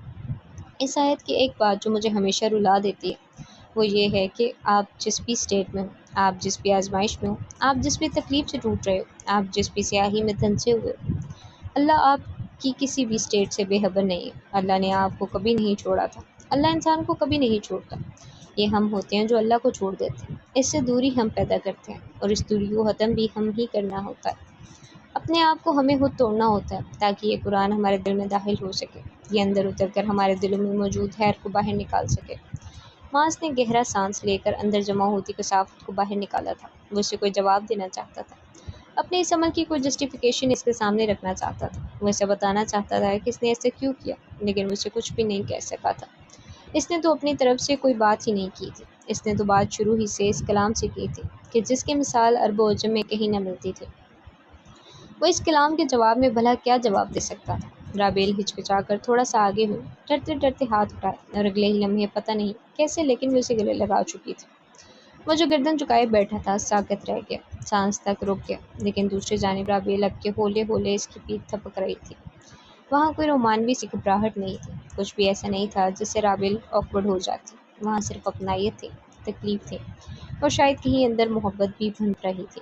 میں جانتی ہوں تم بہت زخمی ہو، میں یہ بھی جانتی ہوں کہ تم نے کبھی کسی کو اپنے پاس نہیں آنے دیا۔ مجھے یہ بھی پتہ ہے کہ تم اپنی تکلیف کبھی لوگوں سے بیان نہیں کرو گے، لیکن میں جب تک اس رشتے میں ہوں تمہیں کنسول، تسلی کرنا چاہتی ہوں۔ جو تم سے ہم نے چھین لیا وہ تمہیں واپس لوٹانا چاہتی ہوں۔ اس کے ہاتھ اب تک پہلوؤں پر تھے۔ اس نے ہاتھ اٹھا کر اسے خود سے نہیں لگایا۔ اگلے ہی لمحے رابیل اس سے الگ ہوئی۔ وہ اسے ہی دیکھ رہا تھا کہ کچھ بولو بھی۔ اس کی خاموشی پر اس نے اصرار کیا تو وہ تھکن زدہ سا مسکرا دیا۔ تم نے ساری باتیں کر لی، مجھے نہیں لگتا مجھے کچھ بولنے کی ضرورت ہے۔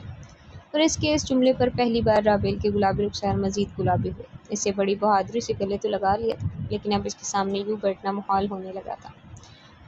تمہیں ایک دوست کی حیثیت سے تسلی دی ہے میں نے، کوئی غلط مطلب مت نکالنا اس بارے میں۔ یہ ایک طرح کی وارننگ تھی، جس پر وہ گردن جھکا کر ایک بار پھر سے ہنسا تھا۔ وہ اس کی ہنسی پر نروس ہونے لگی تھی۔ معاذ، ایسے مت ہنسو، پاگل ہو تم بالکل، نفی میں سر ہلا کر کہا تھا اس نے۔ وہ عجلت میں اٹھی، اس کے سامنے اب وہ نہیں بیٹھ سکتی تھی۔ کہاں جا رہی ہو؟ اور اب اس کا دل نہیں چاہ رہا تھا کہ وہ اس کے سامنے سے چلی جائے۔ وہ لمحے بھر کو رکی۔ گھر جا رہی ہوں، اور تم بھی گھر جاؤ، باہر بہت ٹھنڈ ہے۔ ہیرو بننے کی کوشش ہرگز نہ کرنا۔ رابیل، میں جا رہی ہوں، اللہ حافظ۔ ٹاٹا کیا اور جلدی سے باہر نکلی۔ وہ مسکرا کر اس کی عجلت کو دیکھتا رہا، جانتا تھا کہ وہ نروس ہو رہی ہے، اور آج ایک اور انکشاف بھی ہوا تھا اس پر۔ وہ بے وقوف نہیں تھی، وہ بس آکورڈ ہونے والی الٹی سیدھی باتیں کر جایا کرتی تھی۔ اسے پتہ نہیں تھا کہ وہ کتنی عقل مند ہے۔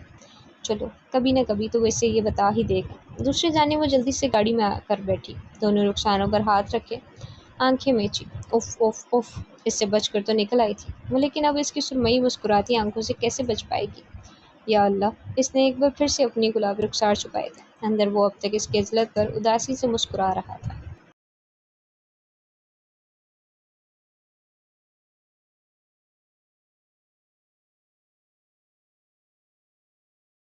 وہ گھر واپس آئے تو عشاء کی اذانیں تھم چکی تھی۔ لاؤنج ہی میں اسے سب گھر والے براجمان نظر آ گئے۔ وہ سلام کرتی واپس چلی آئی۔ سب سے پہلے عابد ہی نے اس کی جانب دیکھا تھا، اور پھر سب کی نگاہیں اس پر اٹھی۔ کہاں گئی تھی تم؟ وہ ٹپیکل نہیں تھے، نہ ہی سے کہیں آنے جانے پر پابندی تھی، لیکن وہ ایسے کبھی گھر سے نکلی نہیں تھی، اسی لیے ان کی جانب سے ایسا استفسار یقینی تھا۔ تایا سے ملنے گئی تھی، اس نے صوفے پر بیٹھتے ہوئے کہا، لیکن اس کی بات پر ہدا کے علاوہ سب سیدھے ہو بیٹھے تھے۔ بھائی صاحب سے؟ لیکن کیوں؟ عابد کے ماتھے پر بے ساختہ ہی بہت سے بل ابھرے تھے، تو اس نے تھوک نکلا۔ ویسے ہی، کیا میں ان سے ملنے نہیں جا سکتی بابا؟ اس نے الٹا انہی سے سوال کر ڈالا تھا، جس پر وہ چند لمحوں کے لیے خاموش سے ہو گئے۔ تمہیں وہاں نہیں جانا چاہیے تھا، لیکن کیوں؟ وہ ایک بار پھر سے خاموش ہوئے تو اس سے ان کی خاموشی بہت ناگوار گزری۔ میں ان سے ملنے کیوں نہیں جا سکتی بابا؟ اب تو میرے ان کے ساتھ 2 رشتے جڑ چکے ہیں، پھر اب ان سے ملنے میں کیا قباحت ہے؟ عابد کی آنکھیں لمحے بھر کو سرد ہوئی۔ میں چاہتا ہوں کہ تم ماں سے طلاق لے لو، اور اس نے تو یہ بات پہلے بھی سن رکھی تھی، لیکن جتنی تکلیف سے اس وقت ہوئی تھی پہلے کبھی نہ ہوئی۔ وہ کیسے اسے طلاق کا کہہ سکتے تھے؟ آخر بابا کو ہو کیا گیا تھا؟ رامین سر جھٹکائے بیٹھی تھی، جبکہ ردا اور شیزہ دونوں اسی کی طرف بے یقینی سے عابد کو تک رہی تھی۔ آپ ایسے کیسے کہہ سکتے ہیں مجھے بابا؟ وہ ہرٹ ہوئی تھی، اس کی آنکھیں سب بیاں کر رہی تھی۔ یہ سب تمہاری بھلائی ہی کے لیے بیٹا۔ وہ ماس نکاح تو کر لیا، لیکن پلٹ کر تمہیں پوچھتا نہیں، نہ ہی واپس آ کر اس نے اپنی شکل دکھائی۔ بھائی صاحب نے الگ اپنی پشت ہماری جانب کر لی، ایسے میں مجھے کچھ نہ کچھ تو سوچنا ہی ہے نا تمہارے بارے میں، اور آپ نے میرے لیے ایک بار پھر سے ارحم کو سوچ لیا۔ اس کی آواز زندگی میں پہلی بار سرد ہوئی تھی۔ وہ انسان جس نے اسے بڑے پنڈال میں رسوا کیا تھا، اس انسان کو بابا نے ایک بار پھر سے اس کے لیے متحب کر لیا تھا۔ بیٹا، وہ نہ صرف ماں سے بہتر ہے، بلکہ مالی حیثیت میں بھی وہ اس سے بہت اچھا ہے۔ اس کے باپ کا اپنا بزنس ہے، جس کا وہ اکلوتا وارث ہونے والا ہے۔ ایسے میں تمہارے لیے اس سے زیادہ بہترین انتہا میری نظر میں اور کوئی نہیں۔ دل پر لگی چوٹیں بابا کے لفظوں سے اور گہری ہونے لگی تھی۔ صرف مالی حیثیت کی خاطر آپ انہیں نکاح ختم کرنا چاہتے ہیں بابا؟ عابد کی ابھرتی کھنکار اس پر واضح کر رہی تھی کہ وہ اس موضوع سے غیر آرامدہ ہو رہے تھے، لیکن وہ بھی کیا کرتی جب تک ان سے دو ٹوک بات نہیں کی جاتی انہیں بات سمجھ نہیں آنی تھی۔ نہ صرف مالی حیثیت بلکہ اس کے اخلاق کو بھی دیکھو تم کتنی عزت کرتا ہے سب کی، کتنے طریقے سے پیش آتا ہے وہ ہر ایک کے ساتھ، ملتا ہے تو مسکرا کر ملتا ہے ایسے کہ اگلے بندے کا دل ہی خوش ہو جائے۔ لیکن محض ان کے تلخی سے سر جھٹکنے پر رابیل کے ذہن اندر کیا چبھا تھا؟ اسے بابا کا انداز بالکل بھی اچھا نہیں لگ رہا تھا اس وقت۔ کبھی مسکراتے ہوئے دیکھا ہے تم نے اسے؟ جب دیکھو ایک ہی تاثر سجائے رکھتا ہے چہرے پر، ملتا یوں ہے جیسے کسی نے گن پوائنٹ پر سلام کروایا ہو۔ ایسے ہوتے ہیں لڑکے، اس طرح نبھاتے ہیں رشتے اور ایسے عزت کرتے ہیں اپنے بڑوں کی۔ تم مانو یا نہ مانو، لیکن ارحم ہر لحاظ سے ماں سے بہتر ہے۔ اور رابیل نے ان کے ایسے موازنے پر لمحے بھر کو اپنی کن پٹیاں جلتی ہوئی محسوس کی تھی۔ ماں اور ارحم کا مقابلہ آخر تھا ہی کیا؟ ارحم نے 13 سال کی عمر میں اپنی ماں کو اپنے ہاتھوں سے قبر میں نہیں دفنایا تھا بابا، نہ ہی اس نے اپنا بچپن سڑکوں پر گزارا، اور نہ ہی اس پر ایسی کوئی تلخی کبھی بھی زندگی میں وارد ہوئی۔ آپ ان دونوں کا مقابلہ نہیں کر سکتے، وہ دونوں ایک طرح سے بڑے نہیں ہوئے بابا۔ ایک نے زندگی گہرے جنگل میں گزاری ہے تو دوسرے نے یہ زندگی کسی شاہی شہزادے کی مانند۔ آپ کو کیا لگتا ہے، کیا آپ کا موازنہ یوں کر کے اپنے اعمال کو جسٹیفائی کر سکتے ہیں؟ اس کی جانب سے ایسا وار بالکل غیر متوقع تھا۔ رامین اور عابد تو چونکے سو چونکے، شیزا نے بھی اسے لمحے بھر کو حیرت سے دیکھا تھا، لیکن رابی کو اب کسی کی بھی پرواہ نہیں تھی۔ جو ہو چکا تھا وہ تو ہو چکا تھا، لیکن اب وہ انہیں ایک بار پھر سے تاریخ نہیں دہرانے دے سکتی تھی، ہرگز بھی نہیں۔ تو تم اس کل کے لڑکے کے لیے اپنے باپ سے بحث کر رہی ہو؟ آپ مجھے یہ سب کرنے کے لیے مجبور کر رہے ہیں بابا۔ جب آپ اس رشتے کے لیے دل سے راضی ہی نہیں تھے تو اس بھرے مجمع میں آپ نے حامی کیوں بھری؟ آپ کے ساتھ تو کسی نے زبردستی نہیں کی تھی کہ میرے رشتے کے لیے یوں عجلت میں ہاں کر دیں، اور جب کہ اب میرا نکاح ہو چکا ہے تو آپ اتنے آرام سے اسے ختم کرنے کی بات کر رہے ہیں۔ میرے لیے یہ سب نارمل نہیں ہے بابا، آپ پلیز کچھ تو خیال کریں۔ اور اس نے اب یہ فیصلہ کر لیا تھا کہ وہ اس رشتے کو بچانے کے لیے جس بھی حد تک جانا چاہے گی جائے گی، کیونکہ وہ اس رشتے کو ختم نہیں کرنا چاہتی تھی، وہ ماس کو نہیں چھوڑنا چاہتی تھی، اور اس ارحم کے لیے تو بالکل بھی نہیں۔ اس میں اب نارمل کیا ہے، مجھے صرف یہ بتاؤ۔ عابد بجائے ٹھنڈے دماغ سے سوچنے کے الٹا تیش سے آگے ہو کر بیٹھے تھے۔ رامین نے پہلو بدلا، ساتھ رابیل کو مزید بحث کرنے سے بھی روکا، لیکن وہ ان کی جانب متوجہ نہیں تھی۔ بابا، میرا نکاح ہوا ہے، نکاح ایک بہت مضبوط اور گہرا رشتہ ہوتا ہے، یہ منگنی کے دو بول کی طرح نہیں ہوتا کہ دو بول سے ٹوٹ جائے، یہ اللہ کا بنایا ہوا تعلق ہے، اور آپ اسے ایسے بلا وجہ نہیں توڑ سکتے۔ عابد کی آنکھیں آہستہ آہستہ سرخ ہونے لگی تھی۔ ان کی حساس سی رابی کب تک اتنی مضبوط ہوئی انہیں اندازہ نہ ہو سکا، لیکن اب انہیں اچھے سے اس بات کا اندازہ ہو رہا تھا۔ میرے پاس وجہ ہے اس رشتے کو توڑنے کی۔ ماحول میں ہر گزرتے لمحے کے ساتھ تناؤ بڑھتا ہی جا رہا تھا۔ رابیل کو سانس لینے میں دشواری ہونے لگی تھی۔ آپ کی ہر وجہ اس رشتے سے چھوٹی ہے بابا۔ اچھا، وہ مسکرا کر پیچھے ہو کر بیٹھے تھے، پھر سر جھٹکا۔ اتنا ہی یقین ہے تمہیں اس رشتے پر تو لے کر آؤ ماس کو میرے سامنے، وہ آئے اور ہم سب کے سامنے اقرار کرے کہ وہ اس رشتے کو نبھانا چاہتا ہے، تو ہم تمہیں اس کے نکاح میں رہنے پر کبھی کچھ نہیں کہیں گے۔ لیکن اگر رابیل، وہ آگے کو ہوئے، تنبیہی نگاہوں سے اسے دیکھا، اس کا دل لمحے بھر کو رکا تھا، اگر وہ یہاں آ کر دو لفظوں کی صاف بات نہ کر کے گیا تو میں تمہیں ہرگز بھی نہیں دیکھوں گا، میں یہ رشتہ ختم کروا دوں گا۔ اور ایک بات اور، وہ اٹھ کھڑے ہوئے تو رامین بھی مکانکی سے انداز میں ان کے ساتھ ہی اٹھی تھی۔ رابیل نے گیلی گیلی آنکھوں سے انہیں دیکھا تھا۔ میں نے اس وقت تمہارے رشتے کے لیے حامی صرف اس لیے بھری تھی کیونکہ میں اپنی اور بے عزتی نہیں کروانا چاہتا تھا۔ جتنی باتیں تمہارے اس دوپٹے اور مدرسے کی وجہ سے میں نے سنی تھی، میں سن چکا۔ مجھ میں مزید ہمت نہیں تھی کسی کی بکواس سننے کی، لیکن مجھے اندازہ نہیں تھا کہ ستیلا ہون ہمیشہ ستیلا ہی رہے گا۔ دیکھو، دکھا دیا نا انہوں نے اپنا آپ، کیسے ایک بار بھی پلٹ کر خبر نہ لی تمہاری۔ اس وقت نکاح بھی صرف اس لیے کیا تھا تاکہ خاندان بھر میں نام کما سکیں جو وہ کما چکے، لیکن اب میں انہیں اپنی اور بے عزتی کرنے نہیں دے سکتا، سمجھ لو اس بات کو۔ وہ اتنی سخت لہجے سے بول رہے تھے کہ وہ ساختہ ہی اس کی آنکھوں سے آنسو ٹوٹے۔ آخر اور کیا کیا سہنا رہ گیا تھا، بابا کا ایک ایک لفظ اس کے دل میں گڑ گیا تھا، لیکن انہیں کوئی پرواہ نہیں تھی۔ سر جھٹک کر آگے بڑھے تو رامین بھی ان کے پیچھے گئے۔ اس نے سر دونوں ہاتھوں میں گرا لیا تھا، ہاتھ لرز رہے تھے اور دل سو کر رہا تھا۔ شیزا نے گہرا سانس لیا تھا، اور ردا وہ آہستہ آہستہ اس کی پشت ہلا رہی تھی۔ رابی کو لگا تھا کہ اب سب ٹھیک ہو گیا، اب سب ٹھیک ہو جائے گا، اس کا نکاح ماں سے ہو گیا تو اب کسی میں ہمت نہیں ہوگی اسے مزید پریشان کرنے کی۔ لیکن اب ایک بار پھر سے بابا اس کے لیے آزمائش کا گڑھا کھود رہے تھے۔ وہ کیا کریں، یا اللہ، وہ کہاں چلی جائے؟ سب اپنے اپنے کمروں کی جانب ہولے تو اب کہ وہ لاؤنج میں تنہا رہ گئی تھی۔ بے ساختہ اسے اپنے کندھوں پر تھکن محسوس ہوئی تھی۔ اس نے آہستہ سے لاؤنج سے اٹھ کر قدم اپنے کمرے کی جانب بڑھائے۔ ٹک ٹک کرتی گھڑی رات کے 10 بجا رہی تھی۔ اس نے برقع اتار کر شاور لینے چلی کی۔ روح پر جمی کثافت ایسے ہی چھٹ سکتی تھی۔ نیم شاور لینے کے بعد اس نے بال خشک کیے۔ سنگھار آئینے میں عکس دیکھتے ہوئے ایک دم سرمئی آنکھوں اس کے سامنے چمکی تھی۔ کتنی تکلیف تھی ان آنکھوں میں، کیا کچھ سہ لیا تھا ان آنکھوں نے، پھر بھی رونا بھول گئی تھی وہ آنکھیں تولیے سے بالوں کو خشک کرتے۔ اس کے ہاتھ لمحے بھر کو سست ہوئے تھے، وہ ان آنکھوں میں اترنے لگی تھی، یا شاید وہ آنکھیں اس میں اترنے لگی تھی۔ لوگ اس کا موازنہ ارحم سے کر رہے تھے۔ لوگ ایسا کیسے کر سکتے تھے؟ کتنے بے رحم ہوتے ہیں یہ لوگ۔ لیکن وہ لڑے گی، وہ اس کے لیے لڑے گی۔ وہ اپنے لیے لڑ رہی تھی تو اس کے لیے بھی لڑ سکتی تھی۔ بالوں کو اس نے پیچھے پھینکا تو وہ پشت پر لہرائے۔ کندھوں سے تھوڑے نیچے آتے بالوں سے پانی موتیوں کی صورت ٹپک رہا تھا۔ اس نے ایک بار پھر سے اپنا آپ سنگار آئینے میں دیکھا تھا۔ رخسار ایک دم گلابی ہوئے، کچھ یاد آ گیا تھا اسے۔ ماس کا گردن جھکا کر ہنسنا، اوف! اس نے مسکرا کر آنکھیں میچھی۔ اس کی یاد اس خارسی دنیا میں شبنم کے نرم قطروں کی مانند تھی۔ اس نے خود سے بھی اس سمے نگاہیں چرائی تھی۔ دوسری جانب ماز اپنے کمرے میں اندھیرا کیے گلاس ڈور کے ساتھ لیٹا ہوا تھا۔ گلاس ڈور سے باہر چاندنی سے پگھل رہی تھی۔ چاندی کا کچھ حصہ اس کے کمرے میں گر کر اس کی تاریکی کو سلب کر رہا تھا۔ اس نے دونوں ہاتھ سر کے نیچے رکھے ہوئے تھے۔ خوبصورت سی سرمئی آنکھیں خاموشی سے چھت کو تک رہی تھی، اور ان نگاہوں کے پار وہ حبیبہ کا چہرہ تک رہا تھا۔ ان کا وہ پاکیزہ سا بابرکت چہرہ جو کبھی اس کی یادوں سے اوجھل نہ ہوا تھا، آج پوری آب و تاب سے اس کے آگے جگمگا رہا تھا۔ ایک دم ہی اس کی نگاہیں اس کے سامنے ایک اور پاکیزہ سا چہرہ گھوما۔ نہ چاہتے ہوئے بھی وہ اس کی حرکتیں یاد کر کے مسکرایا تھا۔ کتنی نرم تھی وہ، ساری دنیا دل توڑنا جانتی تھی، لیکن وہ ایک تھیکے سے دل جوڑنے آتے تھے۔ لوگ اسے کم عقل کہتے تھے، بے وقوف اور کسی حد تک بیکورڈ بھی، لیکن وہ ان سب کے ساتھ ہی تو خوبصورت تھی۔ اس چھوٹی سی لڑکی کو ایسی باتیں کرنے آتی تھی جو کسی بڑی اور امیچور لڑکی سے بھی متوقع نہیں تھی۔ جانے وہ کیسے مل گئی تھی اسے، کیسے مل سکتی تھی وہ اسے تسلی دینے کے لیے اپنے جھجک کی پرواہ کیے بغیر۔ اس نے آگے بڑھ کر اسے گلے لگایا تھا، اسے تھپکا تھا۔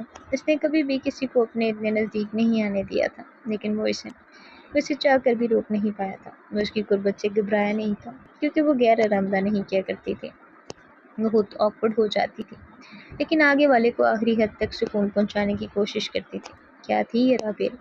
اور رابیل نے اس وقت عشاء کے فرائض سے سلام پھیرا تھا، زیر لب تسبیحات پڑھتے ہوئے۔ اس نے چہرے پر ہاتھ پھیرے، پھر انہی ہاتھوں کی دعا کے لیے بلند کیا۔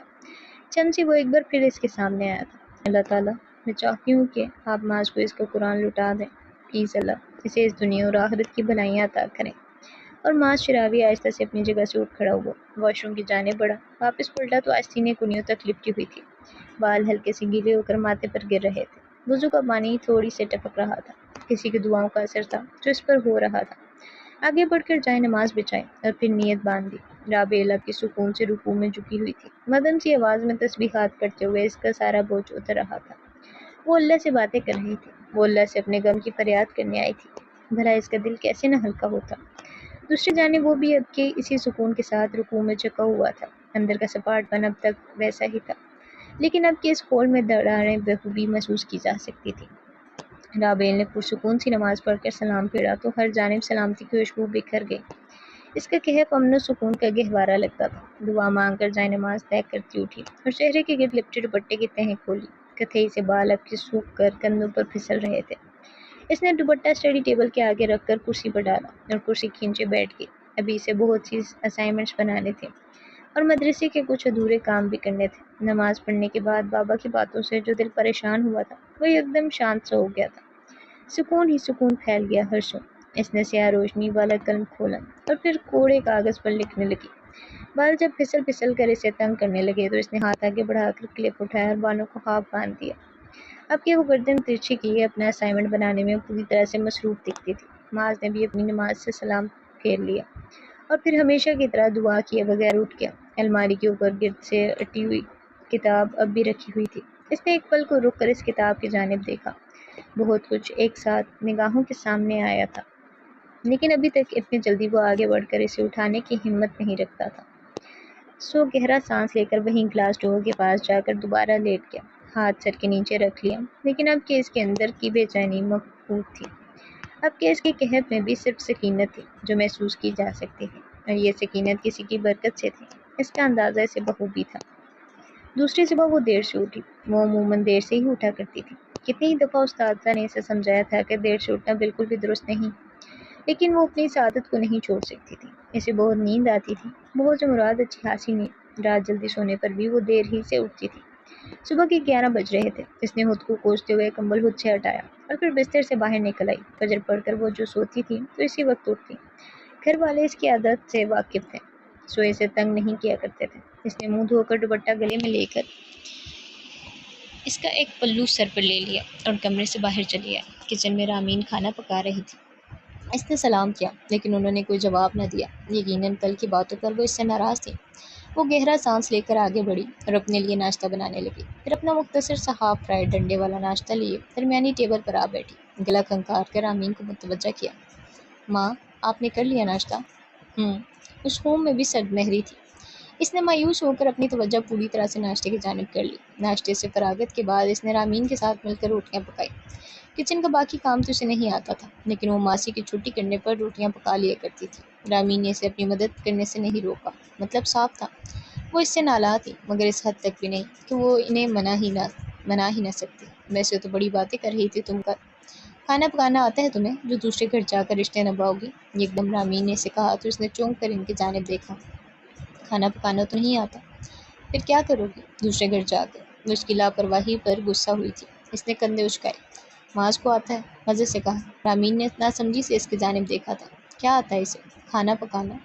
تو اب وہ مرد ہو کر کھانا پکائے گا تو کیا ہو گیا ماں؟ دنیا میں زیادہ تر مرد ہی شیف ہوتے ہیں، اگر وہ کھانا پکا لے تو اس میں کیا ہو جائے گا؟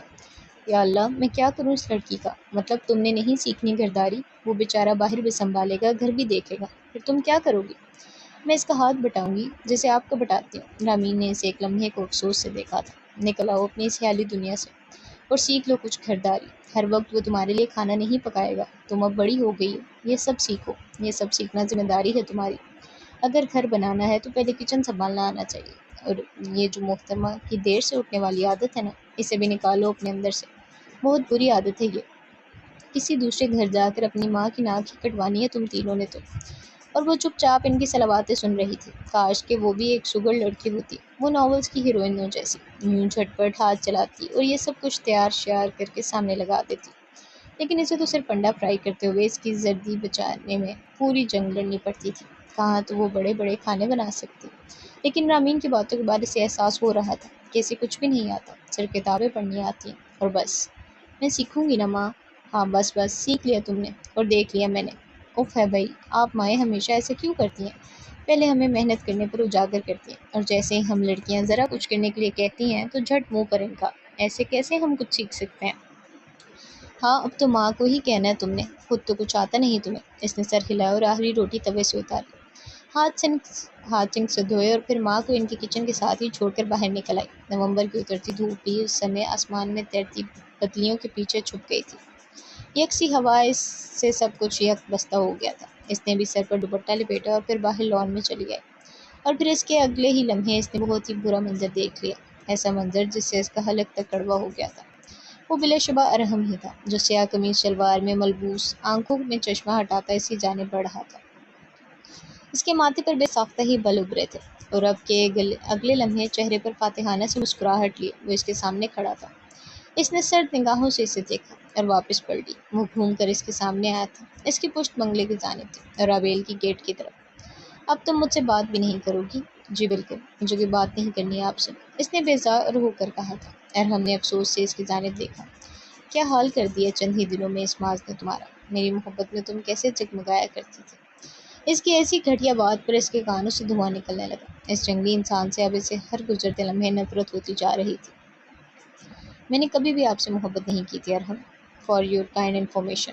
تم کہتی نہیں تھی وہ الگ بات ہے، لیکن تمہاری آنکھوں نے ہمیشہ مجھ سے بات کی ہے۔ ذرا رکا، پھر آہستہ سے جھکا تو وہ پیچھے ہوئی۔ ہماری محبت کی بات؟ اس نے دانت کچکچائے تھے۔ کیسے ایک گھٹیا بندہ ہر بات کو اپنا ہی رنگ دیے جا رہا تھا۔ اس کا دل کیا ایک تھپڑ تو جڑ ہی دے اس کے منہ پر۔ بکواس بند کرے اپنی، اس نے ضبط سے بس اتنا ہی کہا تھا۔ وہ اس کے کھول کر کہنے پر ہنس دیا، پھر دیر تک ہنستا ہی رہا۔ میں تم سے شادی کر کے ہی رہوں گا رابعہ، تمہیں میرے پاس ہی آنا ہے۔ اس نے جیسے اندیکھی سی گر چھاڑی تھی کندھے سے۔ رابعہ ایک دم مسکرائی تھی۔ آپ کو اور آپ جیسے ہر لڑکے کو کیا لگتا ہے ارحم کہ وہ یہ اوچھی حرکتیں کر کے کوئی سپر ہیرو لگتے ہیں؟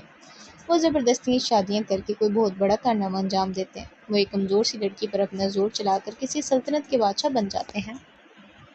مجھے کبھی بھی ایسے اوچھے لڑکے نہیں پسند تھے، ہر وقت اپنی مرضی مسلط کر کے۔ خود کو کوئی سلطان سمجھنے والوں کو پتہ نہیں کہ وہ پاکستانی فلموں کے سلطان راہی لگتے ہیں، وہی جس کے ہاتھ میں گھنڈاسا ہوا کرتا تھا۔ اس نے ایک مذاق اڑاتی نگاہ ڈالی تھی اس پر، اور ہم نے تان پیسی۔ آپ کو اور آپ جیسے ہر سو کالڈ لڑکے کو سمجھ لینا چاہیے کہ ہمیں آپ اپنی مرضی مسلط کرتے ہوئے ہرگز بھی ہیرو نہیں لگتے ہیں۔ جو لڑکے کچھ نہ کہہ کر بھی بہت کچھ کہہ جائیں۔ ہم لڑکیوں کو ایسے لڑکے پسند ہوتے ہیں، اور ہم جو ہر چھوٹی چھوٹی بات کو اپنی یہ فضول سی انا کا مسئلہ نہ بنا لیں۔ ہمیں ایسے لڑکے اپنی جانب کھینچتے ہیں جو عزت سے پیش آئیں اور بے عزتی کرنے والے کا منہ توڑ کر رکھتے ہیں۔ ہم لڑکیاں ایسے لڑکوں سے وابستہ کرنا چاہتی ہیں خود کو۔ آپ تو اتنے چھوٹے ہیں کہ میرے ایک ذرا سے حجاب پر اپنی بلبلائی انا کو خاموش نہ کروا سکے۔ آپ کیا مجھ سے محبت کریں گے؟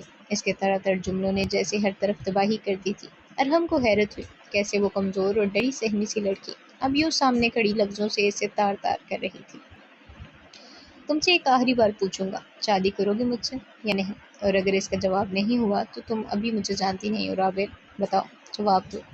اور اس نے اگلے ہی پل لب کھولے، لیکن کسی نے اسے کونی سے پکڑ کر اپنے پیچھے کیا۔ اس نے حیرت سے اسے دیکھا۔ وہ بلو جینس پر سیاہ ٹی شرٹ پر سیاہ ہی جیکٹ پہنے ہوئے تھا، رب سا ماتھے پر گرتے بالوں سے بے نیاز۔ مجھ سے پوچھو، میں بتاتا ہوں تمہیں، بتاؤں، زبان سے سمجھاؤں یا پھر ہاتھوں کی بات سمجھ آتی ہے تمہیں؟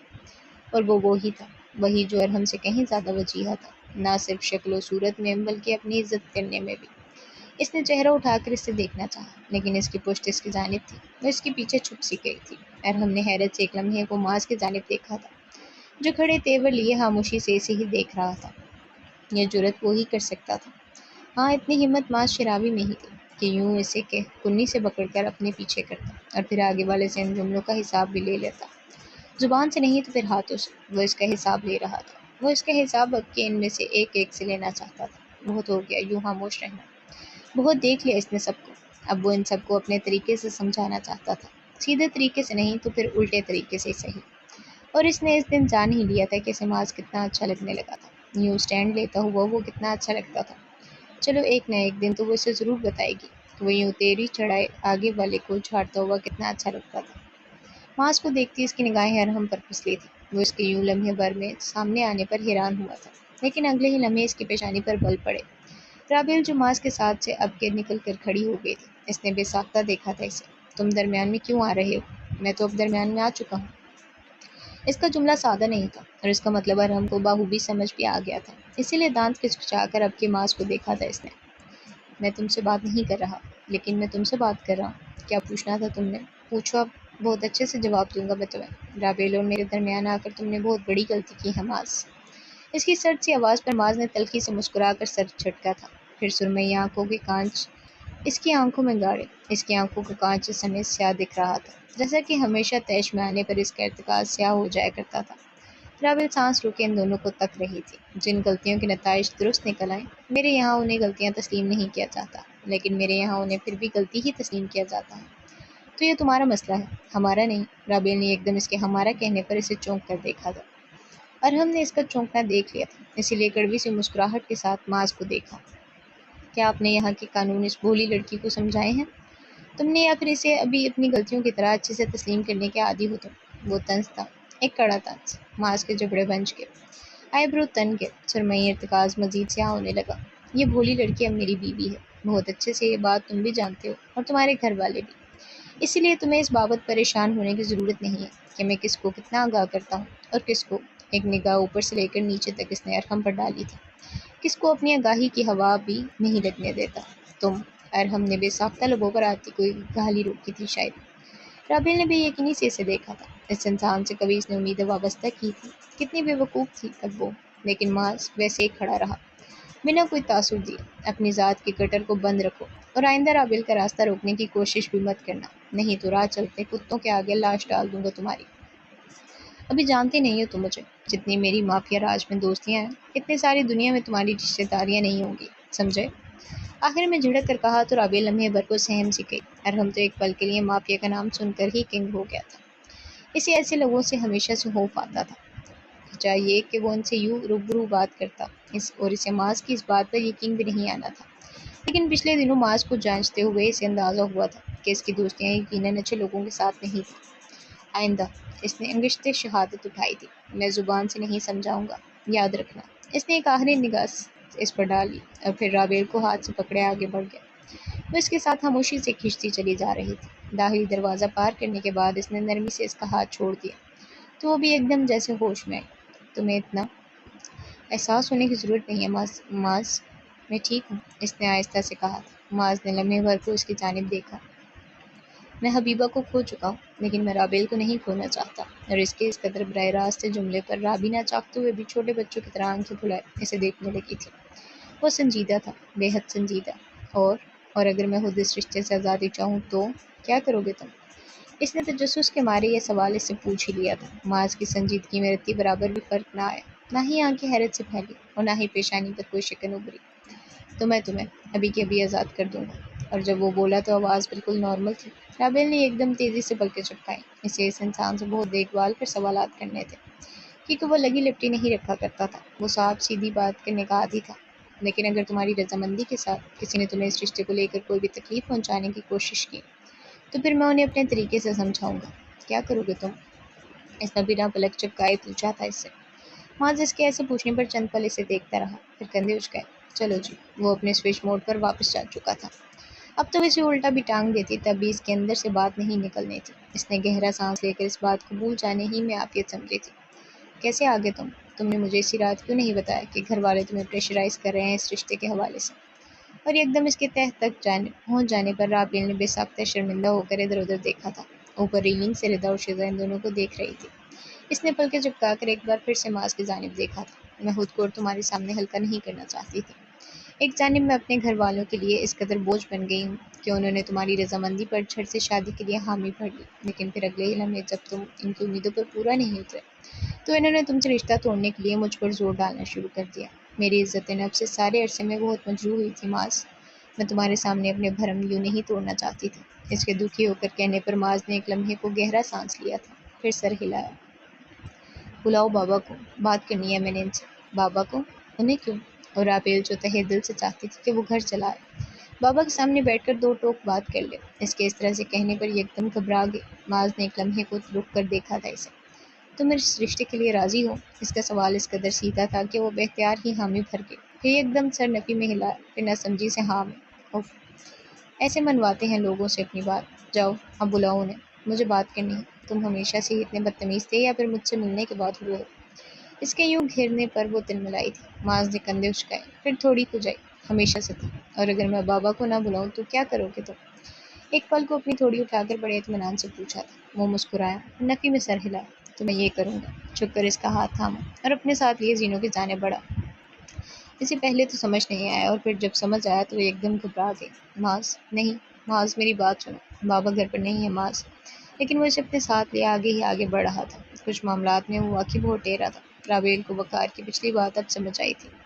ردا اور شیزا بھی اس کے یوں آرام سے بابا کے کمرے کی جانب بڑھنے پر گھبرا کر ان کے پیچھے ہی آئی تھی۔ رامین سے ہلکے پھلکے سے شور پر کچن سے باہر نکلی تو دیکھا ارحم داخلی دروازے ہی میں استادہ تھا۔ وہ اسے دیکھ کر چونکی، پھر مسکرا کر اسے بیٹھنے کو کہا۔ وہ چاروں نہ چار لاؤنج میں آ کر بیٹھ ہی گیا تھا۔ اس کے چہرے کی فاتحانہ سی چمک غائب ہو گئی تھی۔ ماز اور رابیل کو یوں ایک ساتھ دیکھ کر اسے بہت کچھ غارت ہوتا ہوا نظر آ رہا تھا۔ اس نے عابد کے کمرے کے باہر رک کر دروازہ کھٹکھٹایا، رابیل کی جانب دیکھا جو مسلسل نفی میں سر ہلا کر اسے روک رہی تھی۔ ماز، نہیں ماز پلیز۔ لیکن پھر اگلے ہی لمحے وہ دروازہ کھول کر اندر داخل ہو رہا تھا۔ عابد جو رکنگ چیئر پر جھولتی کوئی کتاب پڑھ رہے تھے، لمحے بھر کو ماز اور رابیل کو یوں ساتھ دیکھ کر ٹھٹکے۔ ان کی جھولتی کرسی تھم گئی تھی۔ وہ سیاہ جیکٹ میں ملبوس سادہ سی قمیص شلوار والی رابیل سے اونچا تھا۔ اس نے کمرے میں آ کر اس کا ہاتھ چھوڑ دیا، لیکن اس نے عابد کو دکھا کر چھوڑا تھا۔ وہ باقی لفظوں سے پہلے ہی انسان کو سمجھانے کا عادی تھا۔ اس کے اس عمل نے عابد کو بھی لمحے بھر میں بہت کچھ سمجھا دیا تھا۔ السلام علیکم، کیسے ہیں چچا آپ؟ اور پھر وہ ان کے عین سامنے صوفے پر جا بیٹھا۔ ردا اور شیزا بھی دروازے میں آ کھڑی ہوئی تھی۔ عابد کو سلام کا جواب دینے میں چند لمحے لگے۔ رابیل تو اپنی جگہ پر ہی جم گئی تھی۔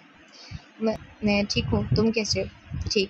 چند لمحوں کے لیے سارے کمرے میں سناٹا چھا گیا تھا۔ پھر رابیل نے ہی کھنکار کر بات کا آغاز کرنا چاہا تو اسی وقت ماز کی آواز ابھری۔ آپ اس رشتے سے خوش نہیں ہیں چچا؟ اوف، کوئی اتنا صاف گو کیسے ہو سکتا ہے؟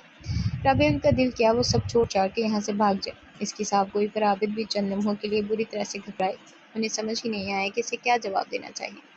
خوش ہے تب بھی مجھے بتا دیں، اور اگر خوش نہیں ہے تب بھی بتا دیں، میں آپ کے ساتھ کوئی زبردستی نہیں کروں گا۔ معاذ کا لہجہ اس کے محسوس لہجے سے خاص مختلف تھا، بالکل نرم اور ہموار سا، جانے یہ شخص اور کتنی پرتیں لیے ہوئے تھا خود میں۔ لوگ جو اندازے اس کے بارے میں قائم کیا کرتے تھے، اگلے ہی لمحے وہ کسی ایسے نرم سے انداز سے ان کے انداز انہی پر الٹ دیا کرتا تھا، جیسے کہ اس نے ابھی یہی عابد کے ساتھ کیا تھا۔ تم اتنے دن کہاں غائب تھے؟ میں تو اتنے سالوں سے غائب تھا چچا، کیا فرق پڑتا ہے اس سے؟ لیکن میں اگر کسی بات پر آپ کو زبان دے کر گیا تھا تو اس کا مطلب تھا کہ میرا پلٹنا یقینی سی بات تھی، اس کے لیے آپ کو کسی پر بھی دباؤ ڈالنے کی ضرورت نہیں تھی۔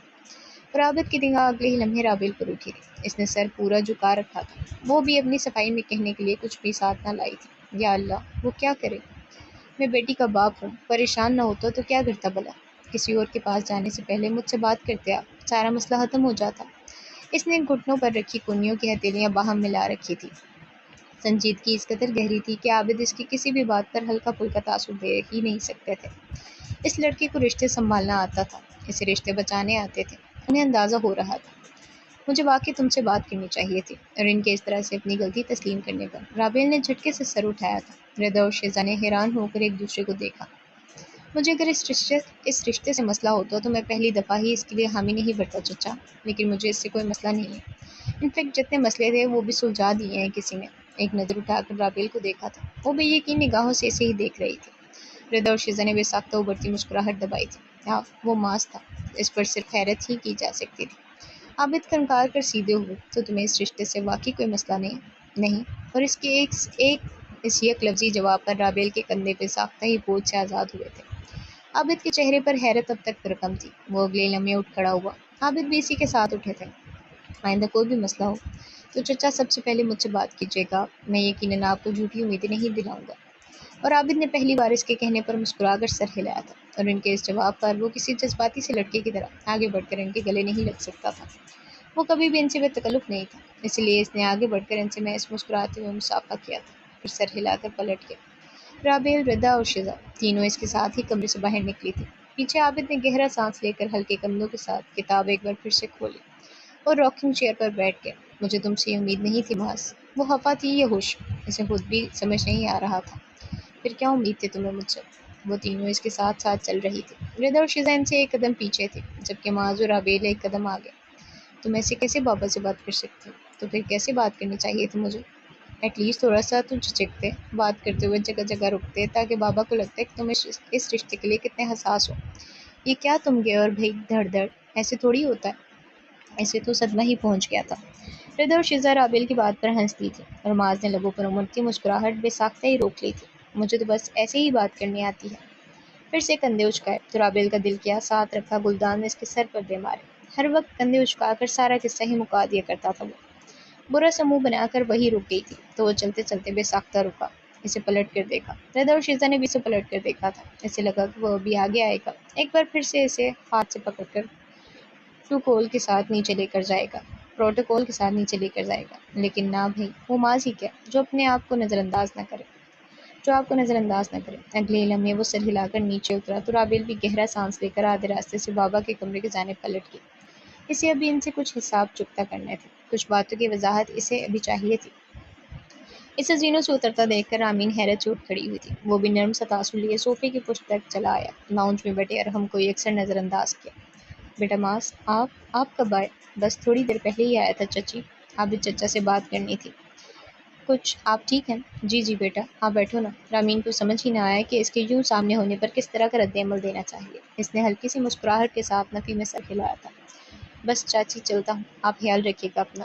اور اگلے ہی لمحے وہ داخلی دروازے سے باہر تھا۔ ہاں، وہ آج بھی اتنا ہی کم گو تھا جتنا کہ اس پہلے دن، لیکن اب اس کے انداز کی بیزاریت بہت حد تک کم تھی۔ غیر آرام دہ سے ارحم نے بھی پہلو بدلا، پھر اٹھ کھڑا ہوا۔ میں بھی چلتا ہوں مامی۔ رامین اسے روکتی رہ گئی، لیکن وہ نہ رکا۔ اگلے ہر گزرتے لمحے کے ساتھ اس کے کندھوں پر بوجھ مزید بڑھ رہا تھا۔ کیسے وہ بابا کی دیوالیہ ہوئی کمپنی کو مزید چھپا سکے گا، اور اگر وہ چھپا نہ سکا تو وہ ان سے پیسے کیسے وصول کرے گا؟ اسے جلد از جلد کچھ سوچنا تھا۔ چہرے پر ناقابل فہم تاثرات سے جب وہ آگے بڑھا تو رامین نے حیرت سے پلٹ کر رضا اور شیزا کو دیکھا۔ اسے کیا ہوا؟ جھاڑ پڑی ہے معاذ بھائی سے، مزے سے کہنے والی رضا تھی، لیکن اس کی بات پر رامین نے پریشانی سے وضاحت کے لیے شیزا کی جانب دیکھا تھا۔ رابی کو تنگ کر رہے تھے۔ معاذ بھائی نے دیکھ لیا تو سیدھا کر دیا۔ ہم دونوں پچھلی بالکنی سے دیکھ رہے تھے۔ اور اوپر کیا بات ہوئی؟ وہ حیرت میں گری بے اختیار بولی تو ردا دلچسپی سے آگے کوئی، یار ماں، معاذ بھائی کیا اسٹریٹ فارورڈ ہے، بڑی سے بڑی بات یوں کر جاتے ہیں جیسے کوئی مسئلہ ہی نہیں۔ کیا بات ہوئی؟ بات کیا ہونی تھی؟ جاتے ہی بابا سے پوچھا کہ انہیں اس رشتے پر کوئی اعتراض تو نہیں؟ انہوں نے کہا نہیں۔ پھر وہ آرام سے تسلی دے کر گیا کہ اگر کوئی مسئلہ ہوتا تو وہ پہلے ہی بتا دیتا، لیکن انہیں کوئی اعتراض نہیں۔ رابی کو تو بات ہی نہیں کرنے دی انہوں نے، اور ایک طرح سے اچھا ہی کیا۔ رابی نے 100 دفعہ تو ہچکچانا تھا، بات کے حق مکمل کرتی وہ۔ یا اللہ تیرا شکر۔ رامی نے بے اختیار شکر کا کلمہ پڑھا تھا۔ شہزائے سب میں البتہ بالکل خاموش سی بیٹھی تھی۔ کچھ تھا جو اس کے چہرے پر نظر آ رہا تھا، لیکن ردا اور رامین نے اس کی جانب توجہ ہی نہ کی۔ So G this is the end of this episode. Hope you will like it. Please like, share, subscribe and comment. ملتے ہیں ایک نیکسٹ ایپیسوڈ کے ساتھ انشاءاللہ۔ اللہ حافظ۔